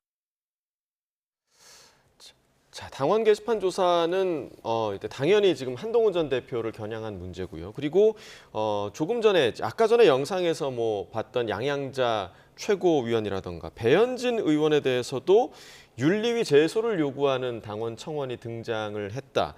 그러니까 아까 말씀해 주신 대로 어떤 쪽으로 하나가 되느냐, 그러니까 한쪽을 내쳐서 하나가 되는 그런 방향을 선택한 게 아닌가라는 생각도 좀 들거든요. 그렇죠. 이게 이제 굳이 곰곰이 생각하지 않아도 눈에 보이는 것만으로도 지금 장동혁 지도부, 국민의힘의 지도부는 그냥 사실상 윤 어게인으로 고차가를 선언하고 있다고 봐야 되죠. 그리고 거기에 대해서 조금이라도 이견을 이야기하면 이 자체가 징계 대상이다. 이게 무슨 민주정당입니까? 공산당이죠. 예를 들어서 당내에서 다른 의견을 얘기한다고 해서 그걸 입을 틀어막으면 그건 민주정당이 아닙니다. 스스로 그냥 하나의 선으로만 가는 독재 공산주의식 정당을 운영하는 거죠. 그래서 저는 장동혁 대표의 말 중에는 하나로 뭉쳐야 된다. 그러면 12월 3일 날 어디로 뭉쳐요? 당사로 뭉쳐야 됐었나요? 본회의장으로 뭉쳐야 됐었나요? 제가 봐서는 당사란으로 뭉쳤어야 됐다는 얘기를 하는 것 같아요. 그리고 계엄에 대해서 얘기할 때도 계엄의 배경을 민주당의 어떤 의회 폭거와 그런 국정의 어떤 혼란을 초래한 이유로 하는 걸 말합니다. 그게 누가 얘기했던 겁니까? 지금 내란 수괴인 윤석열 전 대통령이 얘기했던, 지금도 하고 있는 거 아니겠어요? 그러면 결국에 일련의 과정 속에서 여기에서 우리가 벗어나자고 하는 양한자 최고위원이나 그다음에 뭐 배현진 의원은 좀 연관성이 없을 수도 있으나 반대 입장을 하거나 그다음에 한동훈 전 대표에 대한 단계 조사를 통해서 뭔가 윤석열, 김건희를 보호하지 않겠다는 사람들은 쳐내겠다는 거예요. 저는 너무 불보듯 뻔해서 저는 쇠락의 길로 급속도로 가고 있는 게 아닌가 싶습니다. 그 징계 수위가 어떻게 되겠습니까? 왜냐하면 만약에 당원권 정지 1년이면 그 징계가 의도하는 바가 사실 좀 뻔하게 보이는 부분이 있기 때문에 내년 지방선거를 두고 이 상황 좀 어떻게 분석하고 계세요? 일단 이 징계 시도 자체가 논리적이지 않다는 말씀을 먼저 드립니다. 시도부터가요? 이 얘기가 시작된 게 작년 딱 요맘때예요. 11월인데 당시에는 윤 전 대통령이 재임 중이었죠. 그때 당에서 공식적으로 발표를 합니다. 주진우 당시 법률위원장이 얘기하기를 전수조사를 했는데 한동훈 전 대표 관련한 글은 한동훈 전 대표가 한동훈이라고 돼 있는 글은 동명이인이다. 한동훈 전 대표는 가입한 적이 없다, 게시판에. 그래서 아닌 걸로 됐고 가족이라고 추정되는 분들이 올렸다는 글들의 상당수는 내용이 그냥 신문 사설 정도고 별 문제가 없다 이런 식으로 발표를 했어요. 게다가 지금 대표로 하고 있는 장동혁 당시 수석 최고위원은 방송 또는 뭐 신문 인터뷰를 통해서 이러한 시도는 당원 게시판 논란을 계속 확산시키고자 하는 시도는 한동훈 대표의 리더십을 훼손시키려는 행위로밖에 볼 수 없다. 이것은 정치적 공작이다. 이렇게까지 얘기를 했습니다. 근데 그 사이에 뭐가 바뀌었길래 2024년에 장동혁과 2025년에 장동혁이 이렇게 정반대 모습을 보이냐는 거예요. 김민수 최고위원이 그랬죠. 장동혁 대표가 지금 정치적으로 뭔가 이득을 얻기 위해서 이 이슈를 끌어올리는 거다라고 얘기를 했는데 그 말이 맞아요. 김민수 최고위원도 당에 있었기 때문에 그 상황을 기억을 할 겁니다. 그것은 다 도외시하고 지금 이런 징계 시도를 한다는 것 자체가 얼마나 언어 도단이냐. 한 가지가 더 있어요. 당시에는 윤 대통령 재임 시절이었고 지금은 아닙니다. 계엄을 통해서 국민적으로 판단이 끝난 분이고 저희 당 분도 아니에요. 그러면 그 내용이 게시판에 올라있다는 글의 내용이 윤석열, 김건희 두 분에 대한 비판이라는 거 아니겠어요? 그러면 지금 이 상황에서 그 두 분에 대한 비판을 허용하지 않는 것이 당의 입장이냐. 그분들을 지켜야 하는 것이 당의 입장이냐. 이 물음으로 돌아가는 겁니다. 그러면 이 징계를 계속 하겠다는 의도는 당이 소위 말해서 윤 어게인당의 모습으로 가야 된다. 이걸 주장하는 것으로 볼 수밖에 없기 때문에 제 입장에서는 지도부의 이 같은 행위는 정치적으로 엄청난 자충수라고 저는 생각을 합니다. 자충수. 그러면 친한계 쪽에서는 좀 어떻게 이 상황을 대응을 해야겠습니까? 글쎄요. 이게 뭐 지도부가 권한을 갖고 있는데 징계하는 것을 막을 수는 없지 않습니까? 그런데 이게 징계가 진행될지 모르겠어요. 일단 익명으로 글을 올리는 당원 게시판에 글 올린 분에 대해서 신원을 확인하는 작업이 필요할 거고요. 또 그것을 공개해야 되는 문제가 있을 텐데 이게 가능하겠습니까, 법적으로? 저희 당의 당원 게시판 가입할 때 개인정보 이용에 관련해서 이거 제3자가 써도 된다고 하는 동의하는 그런 난이 없어요. 그러면 이것을 어떻게 처리할 거냐. 익명 게시판이었고요. 그렇죠. 그러니까 이 여러 가지가 내용도 그렇고 과정도 그렇고 실체적인 진실도 그렇고 이것을 지금 꺼내서 다시 공격하는 의도를 이해할 수가 없다는 말씀을 반복할 수밖에 없습니다. 자, 말씀대로 이게 실제로 징계로 이어질지는 조금 더 지켜봐야 할 부분인 것 같고요. 마지막으로 이 부분도 좀 짚어보겠습니다. 성추행 의혹으로 경찰 조사를 받게 된 민주당 장경태 의원 어제 기자회견을 열었고요. 자신의 의혹을 정면 반박했습니다. 그 내용 들어보겠습니다. 추행은 없었습니다. 이 사건은 데이트 폭력 사건입니다. 남친이란 자의 폭언과 폭력에 동석자 모두 피해자이자 일부 왜곡 보도로 사안이 변질됐습니다. 무고와 데이트 폭력은 매우 중대한 범죄입니다. 또한 자신의 범죄를 감추거나 정치적 이익을 위해 증거를 인멸하고 공작하는 것은 치졸한 범죄입니다. 이에 고소인을 무고죄로 고소하여 그 의도와 동기를 밝히겠습니다. 자, 지금 보신 것처럼 장경태 의원은 상당히 좀 자신감 있는 그런 모습이었습니다. 당에서 좀 어떻게 바라보고 있을까요? 자신감 있는 모습이긴 하나 곤혹스러운 거는 뭐 어떻게 피할 수는 없겠죠. 예. 정치행위에 있어서 이 여성과 관련된 문제나 금전 문제는 아주 치명적입니다. 그렇기 때문에 본인의 입장에서는 억울한 부분은 억울한 부분대로의 법적 대응을 불가피하게 할 수밖에 없는 상황이고, 지금 장경태 의원의 이 성추문에 대한 사안 전체는 저희가 너무 이렇게 어떤 드라마를 보고 그 다음 장면을 연상하듯이 우리가 추측력을 좀 삼가했으면 좋겠어요. 왜냐하면 고소인 측이든 또 피고소인 측이든 그 두 사람에게는 굉장히 중요한 사안이기 때문에 경찰 조사를 통해서 그 사실관계가 밝혀진 뒤에 이 부분에 대해서 평가하고 논평하는 게 올바르지, 그것이 밝혀지기 전에 어떤 확직적 견해를 가지고 어떤 한 사람이 무조건 잘못했고 또 한 측에서는 이게 사실상 무고의 뭐 이런 거 아니냐, 이런 주장들이 난무하는 것은 두 사람에게 다 모두 피해를 입히는 거라서 조금 더 신중을 기할 필요가 있겠다, 그렇게 생각합니다. 이 사안과 관련해서 지금 뭐 2차 가해 논란도 지금 일고 있는 상황이고요. 개혁신당 이준석 대표가 SNS에서 올린 글을 보니까 그렇다면 장경태 의원은 데이트 폭력 현장에서 피해 여성을 두고 그 현장을 떠났다는 거냐, 이렇게 또 비판을 하더라고요. 그렇죠. 여러 가지 얘기들이 나올 수 있는데 일단 민주당의 입장이 참 곤혹스러울 거예요. 근데 이런 일이 벌어질 때마다, 성비 관련한 사건들이 벌어질 때마다 민주당에서 보여주는 이런 태도가 하나도 발전된 게 없어서 참 안타깝습니다. 누구보다 앞장서서 앞에 민주자를 갖고 있는 당이잖아요. 거기에 더불어까지 있습니다. 인권을 존중하는 당이잖아요. 여권을 강조하는 당이잖아요. 그럼 뭔가 다른 입장이 나와야 되는데 어떻게 보면 좀 뭐라고 할까요? 장경태 의원을 지키고자 하는 움직임이 더 센 것 같아서 안타깝고, 장경태 의원 지금 얘기하는 거 보면 대단히 당당하고 아무 잘못 없다는 식으로 얘기를 하는데, 기본적으로 이준석 대표도 지적을 했지만 왜 저런 자리에 갔느냐부터 생각을 해봐야죠.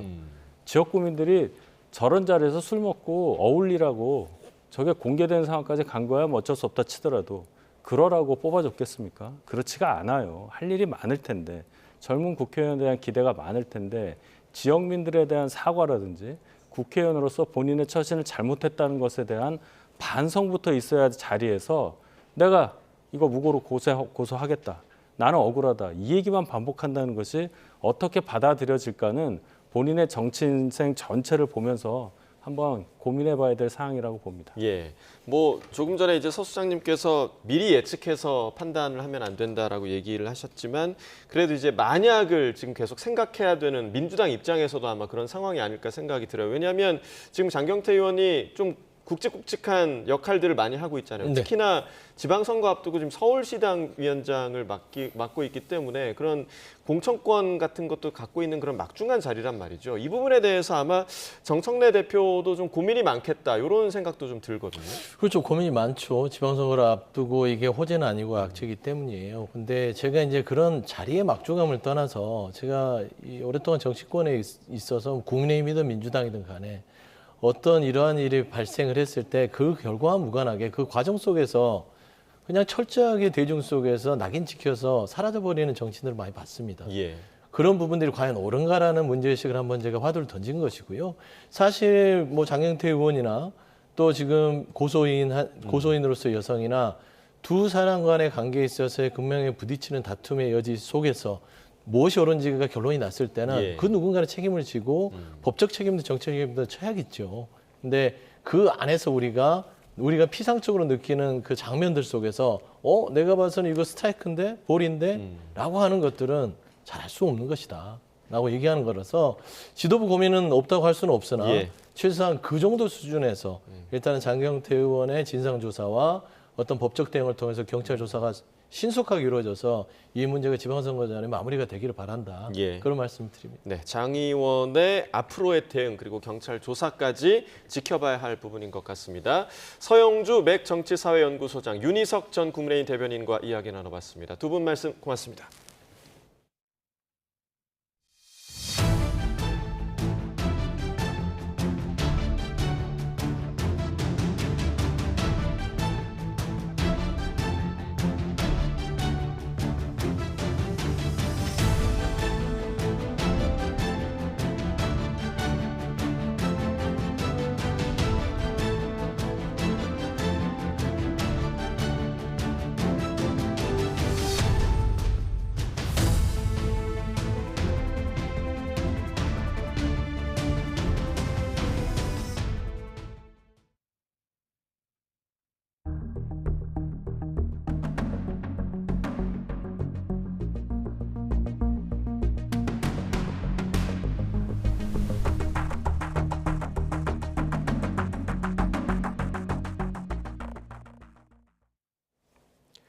쿠팡 고객 정보 유출 사태와 관련해 경찰이 범행에 사용된 IP를 확보해 용의자를 쫓고 있습니다. 일단 중국 국적의 내부 직원의 소행인 것으로 보이는데 경찰은 쿠팡이 협박 메일을 받은 것도 포착하고 조사하고 있습니다. 취재기자 연결해 보겠습니다. 송수연 기자, 이번 사건에 대한 경찰 수사가 어떻게 이루어지고 있습니까? 네, 지난달 25일 쿠팡 측 고소장을 접수한 경찰은 정보 유출자를 특정하는 데 수사력을 모으고 있습니다. 이를 위해 지난달 28일 고소인인 쿠팡 측을 조사했고 범행에 사용된 IP를 확보해 추적 중입니다. 쿠팡 자체 파악 결과 정보를 무단으로 빼돌린 사람은 이미 퇴사한 중국 국적 직원으로 추정되는 상황인데요. 경찰은 용의자에 관한 자세한 설명을 자제하며 관련 내용을 포함해 수사 중이라고만 밝혔습니다. 경찰은 내부자 소행이 맞는지와 함께 배후 세력이 있는지까지 수사하고 있습니다.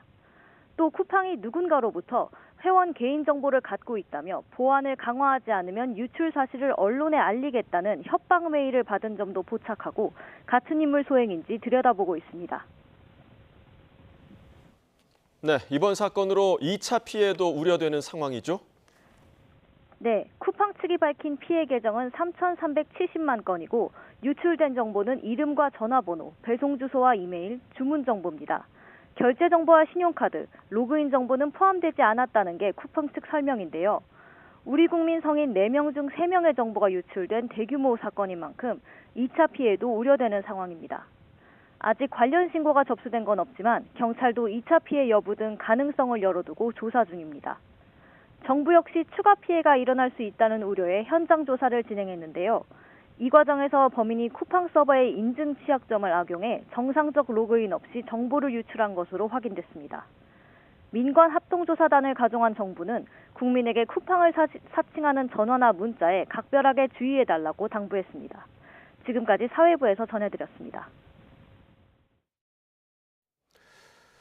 쿠팡 정보 유출 사태가 확인된 지 열흘 만에 쿠팡의 박대준 대표가 처음으로 공식 사과하고 고개를 숙였습니다. 하지만 이름과 집 주소, 공동 현관 비밀번호 등 수많은 정보가 빠져나간 상황에서 소비자들의 불안과 분노는 커지고 있습니다. 박기환 기자가 보도합니다. 쿠팡은 지난 20일 4,500건의 고객 계정 정보가 유출됐다고 밝힌 지 열흘 만에 처음으로 공식 석상에서 사과했습니다. 너무 죄송한 말씀과 사과의 말씀을 드리고 싶습니다. 피해 규모가 3,370만 명으로 확대되고 비판 여론이 거세지자 뒤늦게 대응에 나섰습니다. 하지만 당장 피해를 볼 고객에 대한 후속 조치는 사실 규명과 재발 방지 대책 이후로 미뤘습니다.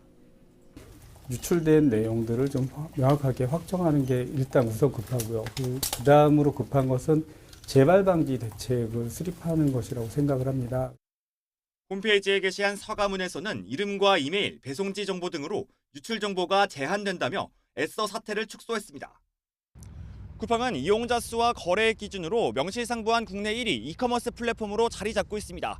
사실상 대부분의 국민이 사용하고 있던 만큼 이번 사태에 대한 실망감도 더 컸습니다. 특히 혼자 사는 집 주소와 공동 현관의 비밀번호까지 유출됐다면 범죄에 악용될 수 있다는 우려까지 나왔습니다.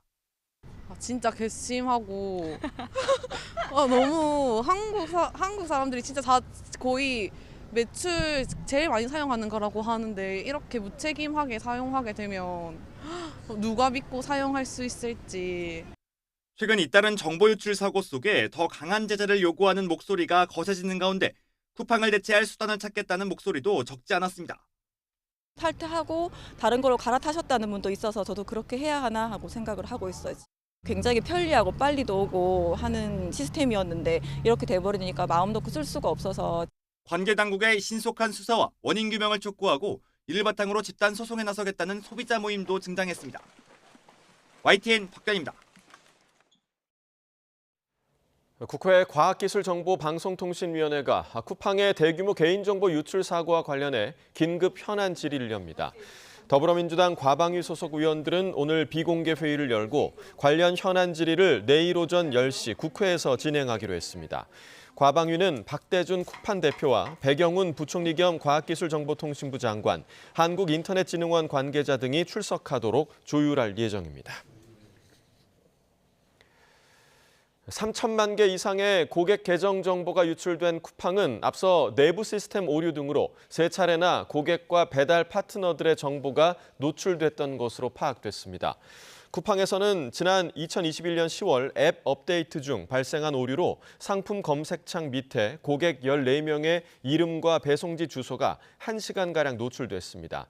2020년 8월부터 2021년 11월까지는 음식 배달 플랫폼인 쿠팡이츠 배달원 13만여 명의 이름과 전화번호 등이 음식점에 전송되는 일이 발생했습니다.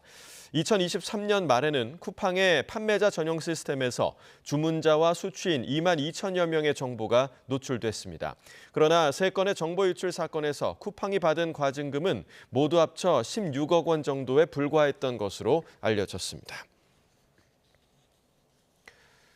상설 특검 수사와 과로사 의혹, 또 수천만 명 개인정보 유출까지 각종 논란의 중심에 선 쿠팡이 올해만 국회와 정부에서 최소 18명을 추가로 영입한 것으로 드러났습니다. 국회 공직자윤리위원회가 공개한 퇴직공직자 취업심사 결과 자료에 따르면 올해 11월까지 쿠팡과 계열사에 재취업한 4급 이상 직원은 모두 9명으로 나타났습니다.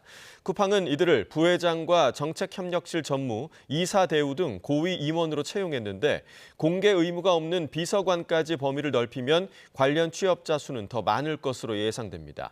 또 인사혁신처가 공개한 퇴직공직자 취업심사 결과를 보면 검찰청과 경찰청 등 수사기관뿐 아니라 공정거래위원회, 노동부, 산자부, 기재부, 대통령 비서실 등 정부 곳곳에서 9명이 올해 쿠팡으로 자리를 옮긴 것으로 드러났습니다. SKT부터 롯데카드에 이어 쿠팡까지 대규모 개인정보 유출 사태가 잇따라 발생하면서 내 정보는 이미 공공재가 아니냐는 자조가 터져나오고 있습니다. 우리나라 인구가 약 5,100만 명인데 쿠팡 회원 약 3,370만 명의 개인정보가 해킹됐다고 하니 성인 4명 가운데 3명의 정보가 털린 겁니다. 이런 대규모 개인정보 유출 사고는 비단 어제 오늘 일이 아닙니다. 보안업계에 따르면 지난 10년간 유출된 개인정보 누적 건수는 최소 3억 건 이상으로 중복 유출을 감안하더라도 국민 1인당 평균 6에서 7회 이상의 개인정보가 유출된 꼴인데요. 하지만 더 큰 문제는 유출 정보의 양보다 질입니다. 이번 쿠팡 사태가 더 심각한 이유는 개인정보를 넘어서 생활정보가 함께 유출됐다는 데 있습니다. 전화번호, 집 주소에 구매 이력까지 붙으면 이를 이용한 범죄는 훨씬 정교해지게 되죠. 유모차를 산 고객에게는 유모차를 넣은 배송 사칭 문자를 보내고 최신 가전을 산 고객에게는 AS 센터를 가장한 보이스피싱 전화를 거는 식입니다. 해커들이 정보를 넘어 생활을 노리게 된 이유인데요. 배달앱이나 이커머스, 여행 플랫폼 등이 쌓아온 위치와 소비 패턴은 개인을 특정하기에 아주 좋은 정보입니다. 우리가 매일 사용하는 서비스들의 편리함과 함께 개인을 훤히 들여다보는 위험 역시 동시에 커진 셈인데요. 실제로 이번 사태로 인한 피해가 일파만파 확산할 수 있다는 우려가 나오는 이유입니다.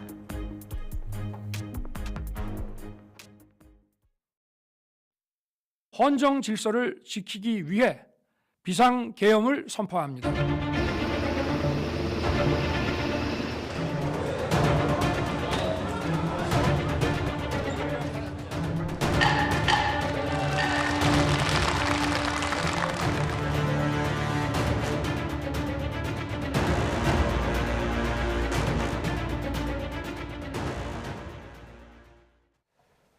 12.3 비상계엄은 이재명과 윤석열 두 사람의 운명도 극적으로 바꿔놨습니다. 사법 리스크로 정치 생명이 위태롭던 이재명 대통령은 행정부 수반에 올랐고 권좌에 있던 윤석열 전 대통령은 피고인으로 법의 심판을 기다리고 있습니다. 조은지 기자입니다. 3년 전 희비를 가른 건 단 0.73%포인트, 헌정사상 최소 득표율 차이로 9개월 차 정치 신인은 대통령이 됐습니다. 밤이 아주 길었습니다. 그동안에 응원 감사드립니다. 네, 고맙습니다. 패장들이 숨고르던 관례를 깨고 이재명 대통령은 대선 석 달 만에 보궐선거에서 금배지를 달았고 곧바로 거대 야당의 간판이 됐습니다. 대한민국의 새로운 희망을 만들라는 지상 명령이라고 생각합니다. 대통령과 제1야당 수장으로 다시 만난 두 사람은 정치 실종, 파행정국으로 표현될 만큼 내내 냉랭했습니다.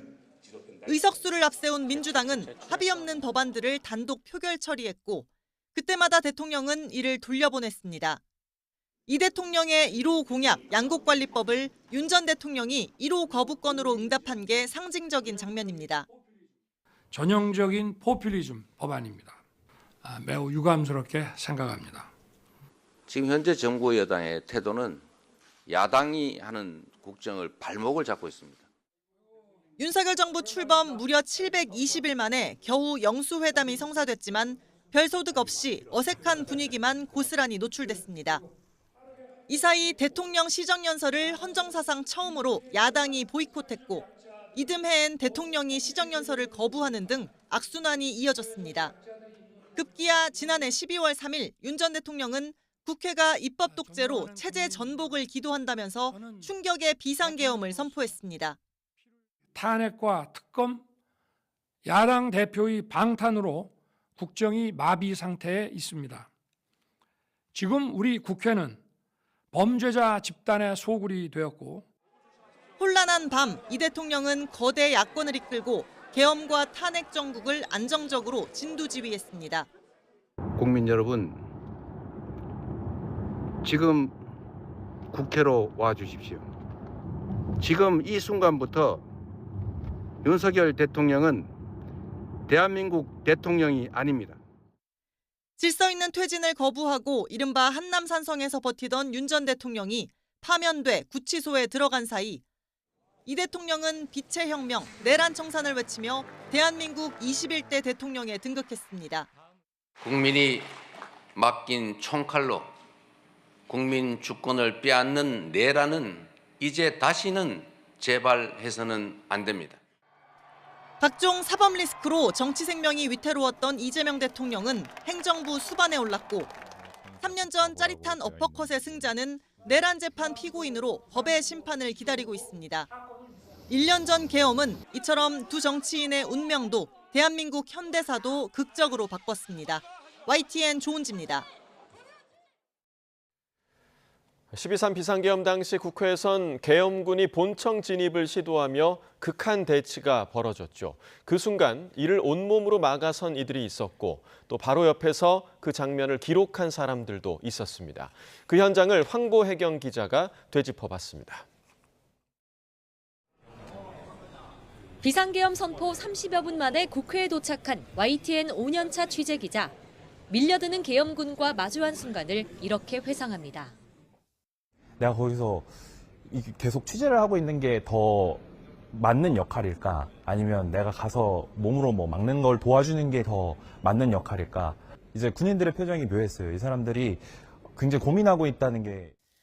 국회의사당 건물 외곽을 취재하던 기자는 총을 든 장병과 말을 섞었던 기억이 어제 일처럼 생생합니다. 혹시 총이나 이런 걸 쏠 거냐 이런 질문도 했었는데 뭐 그중에 뭐 한두 분이 이제 뭐 설마 그러겠냐 이렇게 얘기해서 그 부분은 제가 그나마 그날 하루 중에 제일 안도했던. 극한 대치 상황을 손에 잡힐 듯 가까이에서 담은 사람은 영상기자였습니다. 총뿌리를 겨눈 군인들을 보자 반사적으로 의자 위로 올라가 카메라를 들었습니다.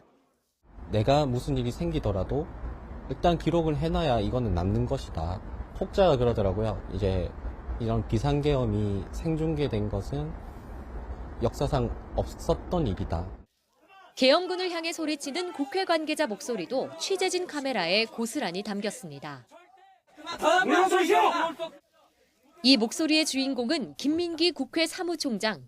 그는 당시 물러설 수 없었던 이유를 이렇게 설명했습니다. 오늘 밤 안에 끝내자. 해제 요구 결의안을 오늘 밤 안에 의결하자라는 게 의장님의 말씀이셨고, 계엄군과 맞닥뜨려서 그걸 밀어야 의원님들이 들어올 수 있는 통로를 확보할 수 있다. 여의도 국회와 용산 대통령실, 상암동 스튜디오에서 빨간 줄 속보가 쏟아지는 사이 국회로 몰려온 시민들도 계엄 무효를 외치며 밤새 뜬 눈으로 여의도를 지켰습니다. 가장 중요한 거는 지금 이 상황을 실시간으로 전해서 시민분들께, 시청자분들께 이 상황을 정확하게 알려드리는 거잖아요. 저희 방송을 보고 현장에 나오셨다는 분도 있었고요. 2024년 12월 3일 혼돈의 그 밤, 민주주의를 지켜낸 순간들은 지금도 그 자리에 남아 있습니다. YTN 황보혜경입니다.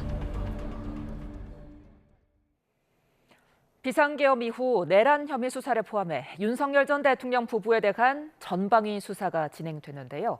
1년 동안의 수사 과정 김영수 기자가 정리했습니다. 현직 대통령에 대한 내란 혐의 수사에 사실상 모든 수사기관이 뛰어들었습니다. 오로지 법과 원칙에 따라 엄정하게 수사를 진행하고 있습니다. 국가수사본부는 내란죄의 수사 주체로서 책임감을 무겁게 느끼고 있으며 비상계엄 사태와 관련된 사건들의 이첩을 요청하였습니다. 불필요한 수사 경쟁은 서로 수사 대상으로 겨냥하며 기관 사이 갈등으로까지 비화했습니다. 우여곡절 끝에 키를 잡은 공수처는 체포영장을 손에 들고도 관저에서 빈손으로 되돌아왔고 이른바 집행 일임 논란까지 겪은 뒤에 현직 대통령 신병을 확보했습니다. 불미스러운 유혈 사태를 막기 위해서 일단 불법 수사이긴 하지만 공수처 출석에 응하기로 했습니다. 하지만 구속기간 연장 불허로 비상계엄 수사는 또 한 차례 삐끗했고 구속 취소까지 인용되면서 내란 우두머리 혐의 피고인의 석방으로 이어졌습니다. 지난 4월 헌재의 파면 결정으로 정권이 교체된 직후 사상 초유의 3대 특검이 가동되면서 분위기가 다시 반전됐습니다. 내란 특검은 수사 초기에 던진 승부수로 윤 전 대통령을 다시 구속했습니다. 석방 4개월 만에 다시 구속기로 놓이게 됐는데 심경 어떠세요? 오늘 직접 발언하실 예정이실까요? 검찰이 머뭇거렸던 대통령 배우자 김건희 씨는 뒤늦게 고개를 숙였지만 구속을 피하지 못했습니다. 국민 여러분께 저같이 아무것도 아닌 사람이 이렇게 심려를 끼쳐서 진심으로 죄송합니다. 수사 잘 받고 나오겠습니다. 주가 조작과 통일교 청탁에서 시작된 김 씨를 둘러싼 의혹은 특검 수사를 통해 매관 매직으로까지 번졌습니다. 김 씨 주변에서 명품 가방과 억대 그림, 금거북이, 수천만 원대 목걸이가 나왔고 금품을 건넸다거나 전달했다는 자백이 잇따르고 있습니다. 윤석열 전 대통령 나토 순방 당시 김건희 씨가 착용한 반 클리프랜 아펠 목걸이를 교부한 사실을 인정하는 취지의 자수서를 특검에 제출하였습니다. 특검 수사는 막바지에 다다랐지만 윤석열 전 대통령 부부는 오랜 기간 서로 다른 구치소에서 법원을 오가며 재판받을 가능성이 큽니다. YTN 김영수입니다. 비상계엄 선포를 위해 북한의 공격을 유도한 혐의로 추가로 기소된 윤석열 전 대통령 재판이 오늘부터 시작됩니다. 서울중앙지방법원은 오늘 오후 2시 일반이적 혐의로 재판에 넘겨진 윤석열 전 대통령과 김용현 전 국방부 장관, 여인영 전 방첩사령관 사건의 공판 준비기일을 엽니다. 윤 전 대통령 등은 비상계엄 선포 명분을 만들 목적으로 지난해 10월 평양에 무인기를 투입하는 등 남북 간 무력 충돌 위험을 유도한 혐의로 재판에 넘겨졌습니다. 비상계엄 해제 표결을 방해한 혐의를 받는 국민의힘 추경호 의원이 내일 구속 갈림길에 섭니다. 서울중앙지방법원은 내일 오후 3시 내란 중요 임무 종사 혐의를 받는 추 의원에 대한 구속영장 심사를 진행합니다. 계엄 당시 원내대표였던 추 의원은 의원 총회 장소를 수차례 바꿔 소속 의원들의 계엄 해제 결의안 표결 참여를 방해한 혐의를 받습니다. 이와 관련해 내란 특검은 비상계엄 당시 국민의힘 추경호 원내대표가 국회 상황을 제대로 알리지 않아 해제 결의안 표결에 참석하지 못했다는 취지의 의원들 진술을 확보한 거로 파악됐습니다. 특검은 추경호 의원의 계엄 해제 방해 의혹과 관련해 국민의힘 10여 명을 참고인으로 조사한 결과 이 같은 진술을 확보했습니다. 일부 의원은 우원식 국회의장으로부터 통보받은 본회의 개최 시간 등을 추 전 원내대표가 제대로 알렸다면 표결 참여에 나설 수 있었다는 언급도 했던 거로 전해졌습니다. 어제 오후 5시 40분쯤 경기 성남시 상적동에 있는 다세대 주택 지하 1층 주차장에서 불이 나 20여 분 만에 꺼졌습니다. 이 불로 주차장에서 발견된 70대 남성이 심정지 상태로 병원에 옮겨졌는데 현재는 심장 박동을 회복한 거로 전해졌습니다. 경찰은 집에 있던 남성이 불이 나자 주차장으로 내려갔다가 연기를 마셔 쓰러진 걸로 보고 정확한 경위를 파악하고 있습니다. 오늘 새벽 2시 10분쯤 대구 북구 금호동 경부고속도로 서울 방향 금호 분기점에서 달리던 트레일러가 충격 흡수대를 들이받았습니다. 이 사고로 트레일러 운전자 50대 남성 A씨가 다쳐 병원으로 옮겨졌는데 생명에는 지장이 없는 거로 전해졌습니다. 경찰은 A씨가 면허 정지 수준의 음주 상태에서 운전한 거로 보고 정확한 사고 경위를 조사하고 있습니다.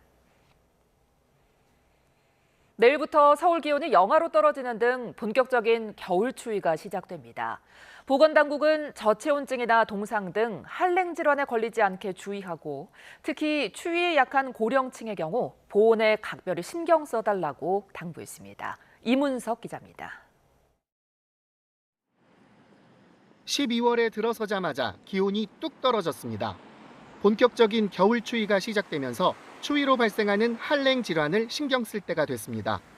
한랭 질환은 추위가 직접 원인이 돼 인체에 피해를 주는 질환으로 저체온증과 동상이 대표적입니다. 지난 겨울엔 모두 334명의 한랭 질환 환자가 보고돼 이 중 8명이 사망했습니다. 환자의 55%가량은 65세 이상 고령층에서 발생한 거로 나타났습니다. 고령층은 일반 성인보다 체온 유지 능력이 떨어지기 때문입니다. 날씨가 추울 때에는 실외 활동을 자제하고 또 외출하실 때에는 따뜻한 옷을 입고 모자, 목도리, 장갑 등으로 보온에 더 신경 쓰시는 것이 좋습니다. 추위에 몸이 노출되면 혈관이 수축하고 혈압이 급격히 상승하기 때문에 심뇌혈관 질환이나 당뇨병, 고혈압 등 만성질환자는 더 주의해야 합니다. 특히 고령층과 만성질환자는 몸이 갑자기 추워지지 않게 하고 가급적 야외 활동을 줄이는 게 좋습니다. 외출할 때는 얇은 옷을 겹쳐 입고 옷과 신발이 젖었다면 신속하게 교체해야 합니다. 또한 한랭 질환 증상이 있으면 가능한 빨리 의사의 진찰을 받으라고 안내했습니다. 질병관리청은 한파로 인한 건강 피해 발생 동향을 파악하기 위해 전국 500여 개 응급실을 대상으로 한랭 질환 감시 활동에 들어갔습니다. YTN 이문석입니다.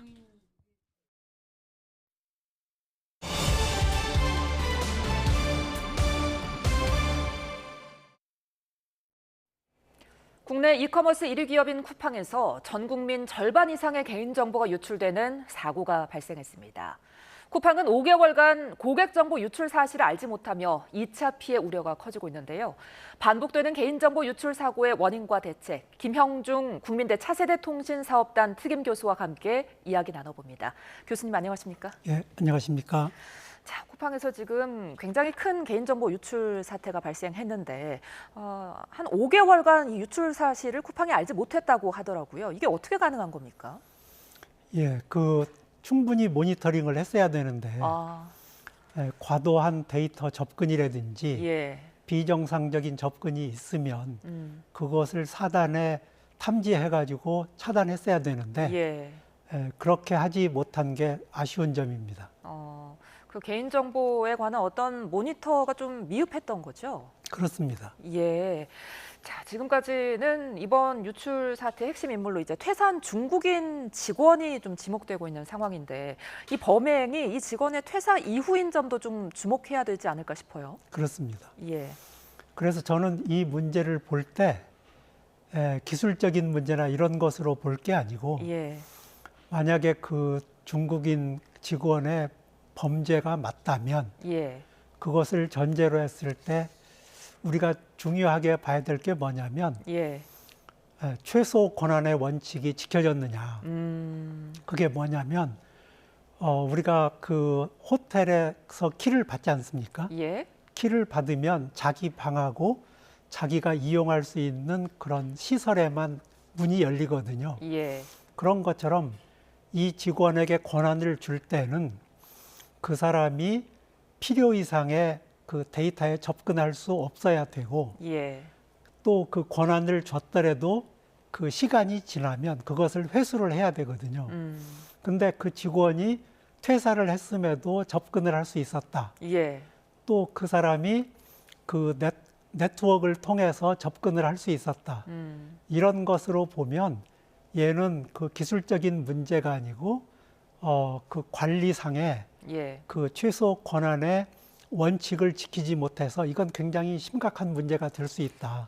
그렇게 생각을 합니다. 예, 퇴사를 했음에도 불구하고 정보에 접근이 가능했다면 이제 쿠팡 측의 관리 부실일 수밖에 없는 건데. 그렇습니다. 예, 지금 이 퇴사한 중국 직원이 회원들의 개인 정보를 내가 갖고 있다. 이 보안을 강화하지 않으면 유출 사실을 알리겠다면서 협박을 한 걸로 전해지고 있거든요.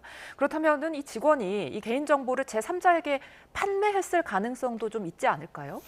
뭐 그럴 가능성이 있는데 예. 그 데이터는 언제라도 팔 수 있는 거거든요. 예. 그래서 뭐 아직까지는 그게 팔렸다는 보도가 없기 때문에 그 점에 대해서는 좀 주시를 해야 될 것 같습니다. 그런데 지금 쿠팡의 개인정보 유출 사고가 이번이 처음이 아니라면서요? 그렇습니다. 예. 예, 거기 뭐 그 시스템 관리 오류로 해가지고 개인정보가 뭐 화면에 뜬다거나 예. 아니면 중국의 데이터를 그 넘기면서 그 알리지 않은 사실이라든지 예. 뭐 이런 여러 가지 그 사고가 있었는데 예. 그 사고하고 이거하고 비교하면은 그것은 아주 그 어떻게 보면 사소한 사고이고 얘는 그 미국에서 2019년에 있었던 굉장히 큰 그 개인정보 유출 사고가 있었거든요. 예. 캐피털 원 사고라고 하는 게 있는데 그거하고 거의 비교될 정도로 큰 사고라고 생각이 됩니다. 예. 그런데 그 전에 이제 유출 사고들이 뭐 이번에 비해 사소했다고 할지라도 이렇게 유출 사고가 반복이 됐었다면 이에 대한 어떤 처벌이 좀 미흡했던 건 아닐까요? 그런데 그때는 이제 데이터의 그 유출 그 규모라든지 예. 또 그 중요성이라든지 그런 것이 그때하고 이때하고 이제 좀 다르고 그때도 뭐 그냥 넘어간 건 아니니까 그런데 이번 사고는 그때하고 다르게 예. 이건 직원 관리의 그 문제일 수 있다면 그러면 그런 점에서 그리고 또 유출된 정보의 규모가 그 3천만 명 이상이 되고 예. 또 그 유출된 정보도 굉장히 그 민감한 정보일 수 있기 때문에 예. 그런 점에서 이제 이 확연히 차별이 된다고 생각을 합니다. 그동안 개인정보 관리가 좀 소홀했다고 볼 수밖에 없겠네요. 그렇습니다. 예. 그런데 쿠팡의 경우에는 지난 2021년 그리고 2024년 두 차례나 국가인증제도인 ISMSP를 통과를 했거든요. 예. 이 인증 취득이 어떤 개인정보 안전을 지금 보장하지 못하는 모양새예요. 그러니까 어떻게 보면 최소 요건을 갖추라는 거거든요. 예. 그래서 시스템적으로나 관리적으로 그런 것을 다 만족시켰기 때문에 인증을 받지만 예. 아까 말씀드린 것처럼 그런 권한을 적절히 배분을 했느냐, 관리를 했느냐 예. 이런 관점에서 보면 앞으로 그 ISMSP 같은 것도 예. 이번 사고의 그 여파를 충분히 이제 반영을 해야 될 것으로 생각합니다. 그렇다면 어떤 이 최소 요건이라는 부분에 대해서 수준을 좀 높여야 될 필요성도 있겠군요. 그러니까 그렇게 하려고 그러면 예. 정보에 접근할 수 있는 사람의 역할, 그다음에 그 사람에게 줘야 될 적절한 권한 예. 이런 게 이제 잘 분류가 돼 있어야 되는데 그게 미흡했던 것 같고요. 예. 그 말씀해주신 접근할 수 있는 기간 말이죠. 예. 그러니까 이 토큰 서명키 유효 기간을 한 5에서 10년 정도를 길게 지금 유지시킨 게 또 문제인 것 같은데 정확히 이게 어떤 문제인 겁니까? 그러니까 한번 그 권한을 획득하면 예. 그 기간 내에는 무슨 일을 해도 되는 거거든요. 그래서 그 기간을 그렇게 이제 길게 줘야 되는가. 예. 이 사람이 그 부서를 옮기거나 그러면 예. 그러면 이제 그 권한을 회수해야 되지 않습니까? 그렇죠. 그런데 이 경우에는 퇴사를 했음에도 그 권한이 살아 있었다. 예. 그렇다고 그러면 그 권한 관리가 안 돼 있었다는 거죠. 어떻게 보면 인재인 것 같은데. 그렇습니다. 예. 이번에 그런데 이 해킹 사태를 KT 해킹 사태와 비교하는 모습도 있습니다. KT의 펨토셀 관리 부실 문제와 비슷하게 보는 시각도 있던데 교수님은 어떻게 보세요? 그것은 좀 차원을 달리해야 되는데 그것은 뭐 시스템의 문제일 수도 있고 예. 또 그 이번 그 쿠팡 사건은 계속 제가 말씀을 드리지만 그 권한 관리의 문제였거든요. 그래서 두 개를 같이 보는 것은 좀 안 되고 예. 그다음에 이게 뭐 예를 들어서 나중에 소송을 한다고 해도 예.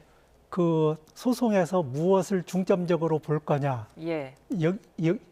이런 문제에도 영향을 미치기 때문에 예. 사실 제가 뭐라고 이렇게 막 이 얘기하기가 좀 그 어려운 점도 있습니다. 그렇다면 교수님이 지금 계속해서 지적해 주신 접근 권한, 이 서명키만 갱신을 했다면 이런 대규모 유출 사태는 막을 수 있었을까요? 서명키를 뭐 관리를 한다고 해도 예. 서명키도 이제 중요하죠. 예. 그렇지만 이미 그 서명이 돼 있고 그 권한을 가지고 있는 사람이 예.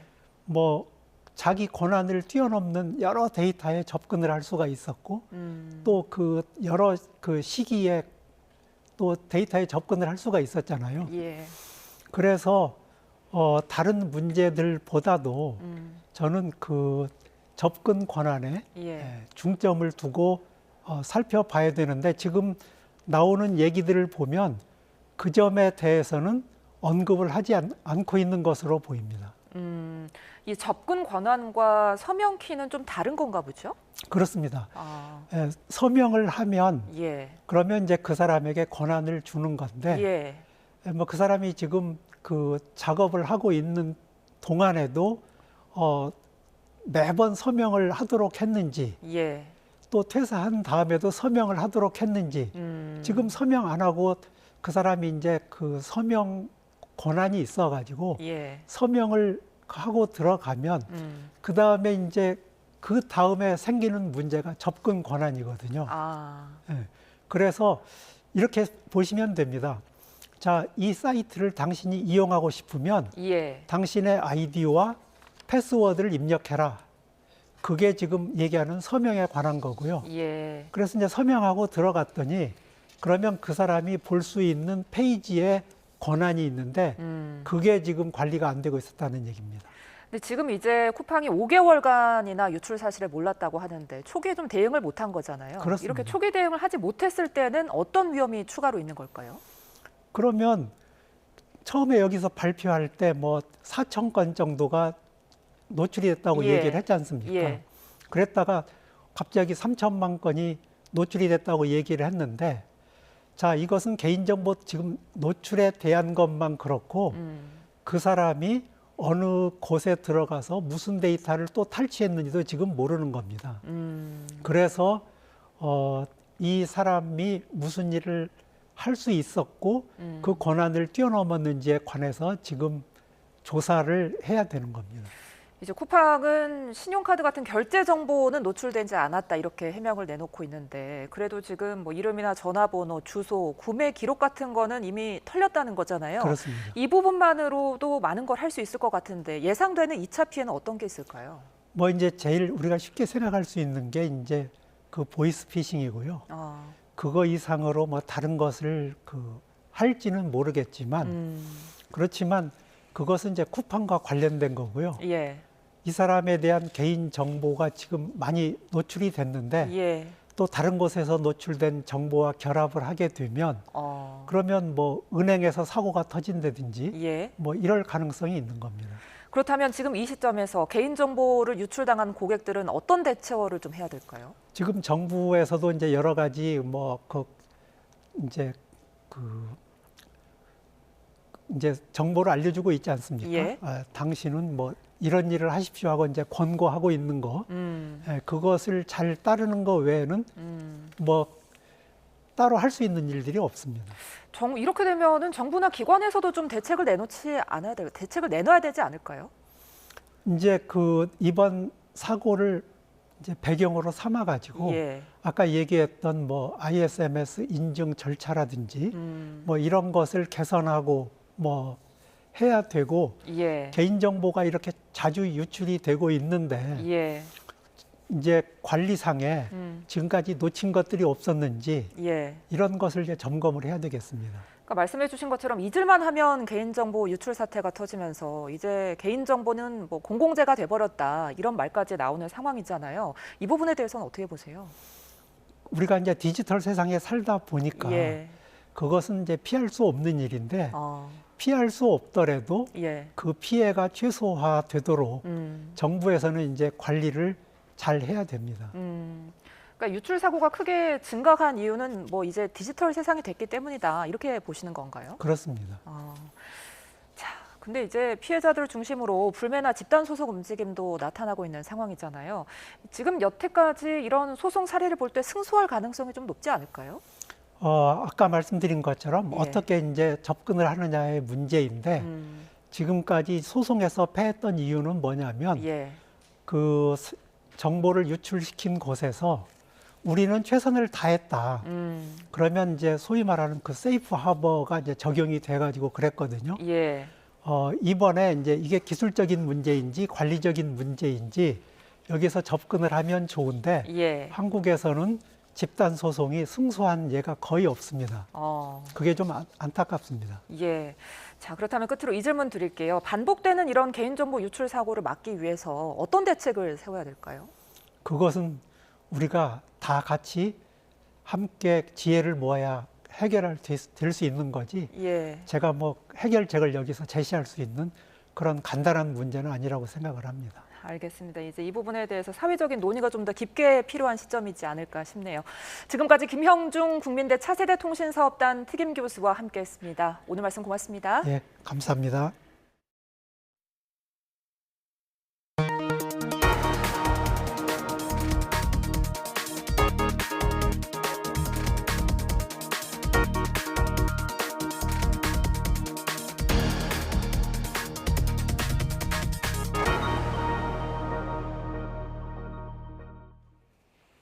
정부가 환율 안정을 위해 국민연금 외환 스와프 연장을 협의하고 수출 기업의 환전과 해외 투자 현황을 정기 점검하기로 했습니다.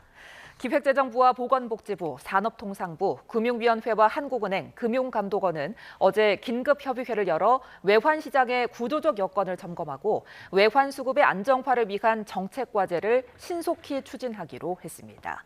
외환 당국은 올해 말 만료 예정인 국민연금과 외환 스와프 계약 연장을 위한 세부 협의 등을 개시했습니다. 내년 1월부터 코스피와 코스닥 증권 거래세율이 0.05%포인트씩 상향됩니다. 기획재정부는 지난 7월 말 발표한 세제 개편안에 따라 증권거래세법 시행령과 소득세법 시행령 개정안을 입법 예고를 거쳐 내년 1월 1일부터 시행할 예정이라고 밝혔습니다. 시행령 개정으로 증권거래세율이 환원돼 코스피 시장 거래세율은 현재 0%에서 0.05%로 조정되고 농어촌 특별세는 0.15%가 유지됩니다. 코스닥과 KOTC 시장은 0.15%에서 0.2%로 상향됩니다. 미국과 우크라이나가 제네바 회동 일주일 만에 종전한 협상에 나섰습니다. 루비오 미 국무장관은 생산적인 협의였다면서도 할 일이 많이 남았다며 러시아와의 협상을 앞두고 신중한 태도를 보였습니다. 워싱턴 홍상희 기자입니다. 미국 플로리다 헬런데일에서 미국과 우크라이나 대표단이 마주 앉았습니다. 지난달 23일 스위스 제네바 회동 이후 일주일 만에 다시 열린 협상입니다. 마코 루비오 미 국무장관은 더 큰 진전을 기대한다며 종전한 협상의 궁극적인 목표는 단지 전쟁을 끝내기 위한 것이 아니라고 말했습니다. But it's also about securing an end to the war that leaves Ukraine sovereign and independent and with an opportunity at real prosperity. Well, not just rebuild the country, but to enter an era of extraordinary economic progress. 루스템 우메로우 우크라이나 국가안보 국방위원회 서기는 이익을 지키고 평화와 장기적인 안전보장을 확보하기 위해 노력할 거라고 강조했습니다. We are discussing about the future of Ukraine, about the security of Ukraine, about no repetition of aggression of Ukraine, about prosperity of Ukraine. 앞서 제네바 협의에서 미국과 우크라이나는 28개 항의 평화한 초안을 19개 항으로 조율한 것으로 알려졌습니다. 우크라이나는 이번 협상에서 돈바스 영토의 러시아 양도와 나토 가입 포기 등 러시아에 유리한 협상안의 수정을 요구하며 전후 안전보장 설득에 주력한 것으로 보입니다. 특히 스티브 위트코프 미 중동 특사가 이번 주 모스크바에서 블라디미르 푸틴 대통령과 만날 예정이어서 우크라이나로선 종전안 수정을 위한 마지막 기회이기도 합니다. 회동을 마친 루비오 장관은 생산적인 협의였다면서도 앞으로 해야 할 일이 많다며 말을 아꼈습니다. 푸틴 러시아 대통령은 앞서 전쟁을 끝내는 길은 우크라이나가 점령하고 있는 영토에서 철수하는 것뿐이라고 밝혀 돈바스를 러시아에 넘기지 않을 경우 종전안을 거부하겠다는 입장을 분명히 했습니다. 미국과 우크라이나의 협상을 앞두고 러시아는 지난 주말 우크라이나 수도 키이우에 대규모 미사일 폭격을 가해 30여 명의 사상자가 속출했습니다.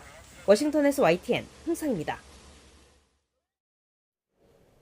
인도네시아와 태국, 스리랑카 등 동남아시아를 휩쓴 기록적인 폭우로 최근 일주일 사이 사망자가 1,000명에 육박한 것으로 집계됐습니다. 실종자와 부상자도 수백 명에 달해 인명피해는 더 커질 전망입니다. 권중기 기자입니다.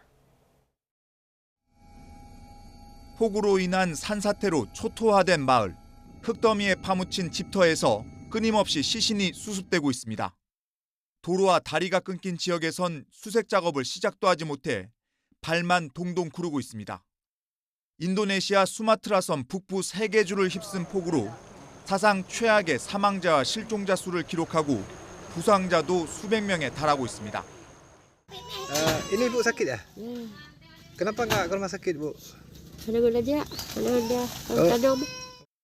300년 만에 폭우가 쏟아진 태국 남부 지역에서도 인명피해가 속출했습니다. 승용차 지붕까지 물에 잠긴 도시에서 구조대원들은 보트를 타고 실종자 수색에 나섰습니다. 대형 불상으로 유명한 이 사찰도 온통 진흙으로 얼룩졌습니다. ที่นี่ก็ประมาณนี่3 เมตร 4 เมตร 4 เมตร ถ้ายืนตรงนู้นนี่ 5 เมตร ถ้ายืนฝั่งนู้นเป็น 5 เมตรนะ 열대성 사이클론과 계절성 폭우가 겹친 스리랑카에서도 기록적인 사상자를 남겼습니다. 이재민이 80만 명이 넘어 정부는 비상사태를 선포하고 국제사회에 지원을 호소했습니다.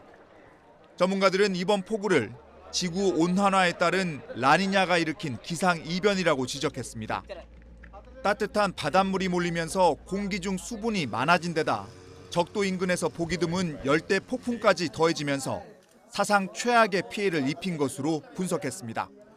YTN 권중기입니다. 곰 한 마리가 눈밭에 얼굴을 파묻고 춤을 추듯이 대굴대굴 구르고 있습니다. 매섭게 날리는 눈발이 오히려 즐거워 보이는데요. 이렇게도 신이 날까요? 첫눈을 만난 아이처럼 들뜬 이 녀석, 미국 시카고 동물원에 사는 3살 배기 불곰 팀인데요. 현지 시간 지난달 29일 미국 중서부 지역에 내린 폭설을 즐기고 있는 모습이 포착됐습니다. 반대로 동물원 이웃인 이 들소는 아무 일 없다는 듯이 멀뚱멀뚱 서 있는 모습이 웃음을 자아내네요. 체코의 한 마을에 19세기 근대 유럽의 군인들이 나타났습니다. 말을 탄 장군과 머스킷 총을 든 병사들이 열을 맞춰 행진을 이어가고 치열한 백병전이 벌어지는 가운데 전장 외곽에선 포탄도 잇따라 발사됩니다. 지난 1805년 프랑스의 나폴레옹이 오스트리아와 러시아 연합군에게 대승을 거둔 아우스터리츠 전투를 재현하는 행사가 열린 건데요. 역사 마니아 수천 명이 20년 전부터 이맘때쯤 모여 행사를 이어가고 있다고 합니다. 대구에 있는 주한미군 기지죠. 캠프워커에 위치한 장병 식당입니다. 그런데 음식을 해줄 조리병도 없이 로봇 팔만 바삐 움직이기 시작합니다. 냄비를 집어들어 재료를 받는 것부터 열선 위에서 조리하는 과정까지 일사천리로 진행됐는데요. 이렇게 5분 만에 한 끼가 완성됐습니다. 로봇이 조리하는 자동화 식당이 대구 주한미군 기지에서 시범 운영을 시작한 건데요. 전 세계에 주둔한 미 육군 부대 가운데 우리나라에서 처음으로 도입됐다고 합니다. 세징야의 부상 투혼에도 프로축구 대구가 10년 만에 2부 리그로 강등됐습니다. 올 시즌 체면을 제대로 구긴 전통의 강호 울산은 1부 리그에 겨우 잔류했습니다. 이대건 기자입니다. 마지막 경기에서 반드시 이겨야 했던 대구지만 초반부터 좋지 않았습니다. 경기 시작 2분도 채 되지 않아 안양에 선제골을 내줬고 곧바로 한 골을 더 허용하며 무너졌습니다. 후반 시작과 함께 대구의 왕으로 불리는 세징야를 투입해 반전을 시도합니다. 후반 13분 지오바니가 만회골을 넣으며 희망의 불씨를 살렸고 후반 추가 시간 드디어 세징야가 동점골까지 뽑아내자 홈팬 12,000여 명이 열광했습니다. 하지만 대구의 마지막 투혼은 여기까지였습니다. 승점 1만 보탠 대구는 울산을 잡은 제주에 밀려 최하위 12위에 그쳤습니다. 이로써 2016년 승격 이후 줄곧 1부 무대를 지켰던 대구는 다음 시즌엔 2부 리그에서 뛰게 됐습니다. 최악의 시즌을 맞은 울산은 제주에 지고도 간신히 잔류에 성공했습니다. 잔류 확정 경쟁팀인 수원FC를 광주가 잡아준 덕에 어부지리로 얻은 결과입니다. 통산 5차례 K리그 우승을 차지하며 2013년 승강제 도입 이후 단 한 차례도 강등된 적이 없었던 울산이 최종전에서야 잔류를 확정할 수 있었습니다. YTN 이다운입니다. 어제 낮 동안에는 초봄처럼 포근하더니 오늘은 다시 공기가 차가워졌습니다. 현재 서울 기온은 6.6도로 예년 기온을 다소 밑돌고 있는데요. 이번 주는 주 중반으로 갈수록 찬바람이 매서워지겠고 기온도 내림세를 보이겠습니다. 12월 본격 겨울추위에 대비 잘 해주시기 바랍니다. 오늘은 전국이 대체로 맑다가 구름의 양만 점차 늘겠습니다. 현재 동해안을 중심으로는 건조주의보가 발효 중인데요. 이 지역에 내려졌던 강풍주의보는 해제됐지만 여전히 산불 등 화재 위험이 높습니다. 야외 활동 시 불씨 관리를 철저히 해주시기 바랍니다. 오늘 낮 기온은 서울 8도, 전주와 대전 11도로 어제보다 4도에서 8도가량 낮겠습니다. 주 중반으로 갈수록 추위의 기세는 더 강해지겠는데요. 우선 내일 아침에는 서울도 다시 영하권을 보이겠고요. 특히 수요일에는 최저 기온이 영하 7도, 체감 온도는 영하 10도 아래로 뚝 떨어지겠습니다. 추위 속 서해안과 제주도에는 내일 밤부터 강수가 시작돼 3에서 8cm 안팎의 눈이 내려 쌓이겠습니다. 목요일에는 서울에도 첫눈이 내릴 가능성이 있겠습니다. 현재 경남과 제주도는 어제 유입된 스모그와 황사의 여파가 남아 있습니다. 하지만 이들 지역도 청정한 북서풍이 불어들며 미세먼지가 점차 해소될 전망입니다. 지금까지 YTN 원희다입니다. 이상으로 월요일 뉴스나우 마칩니다. 시청해주신 여러분 고맙습니다.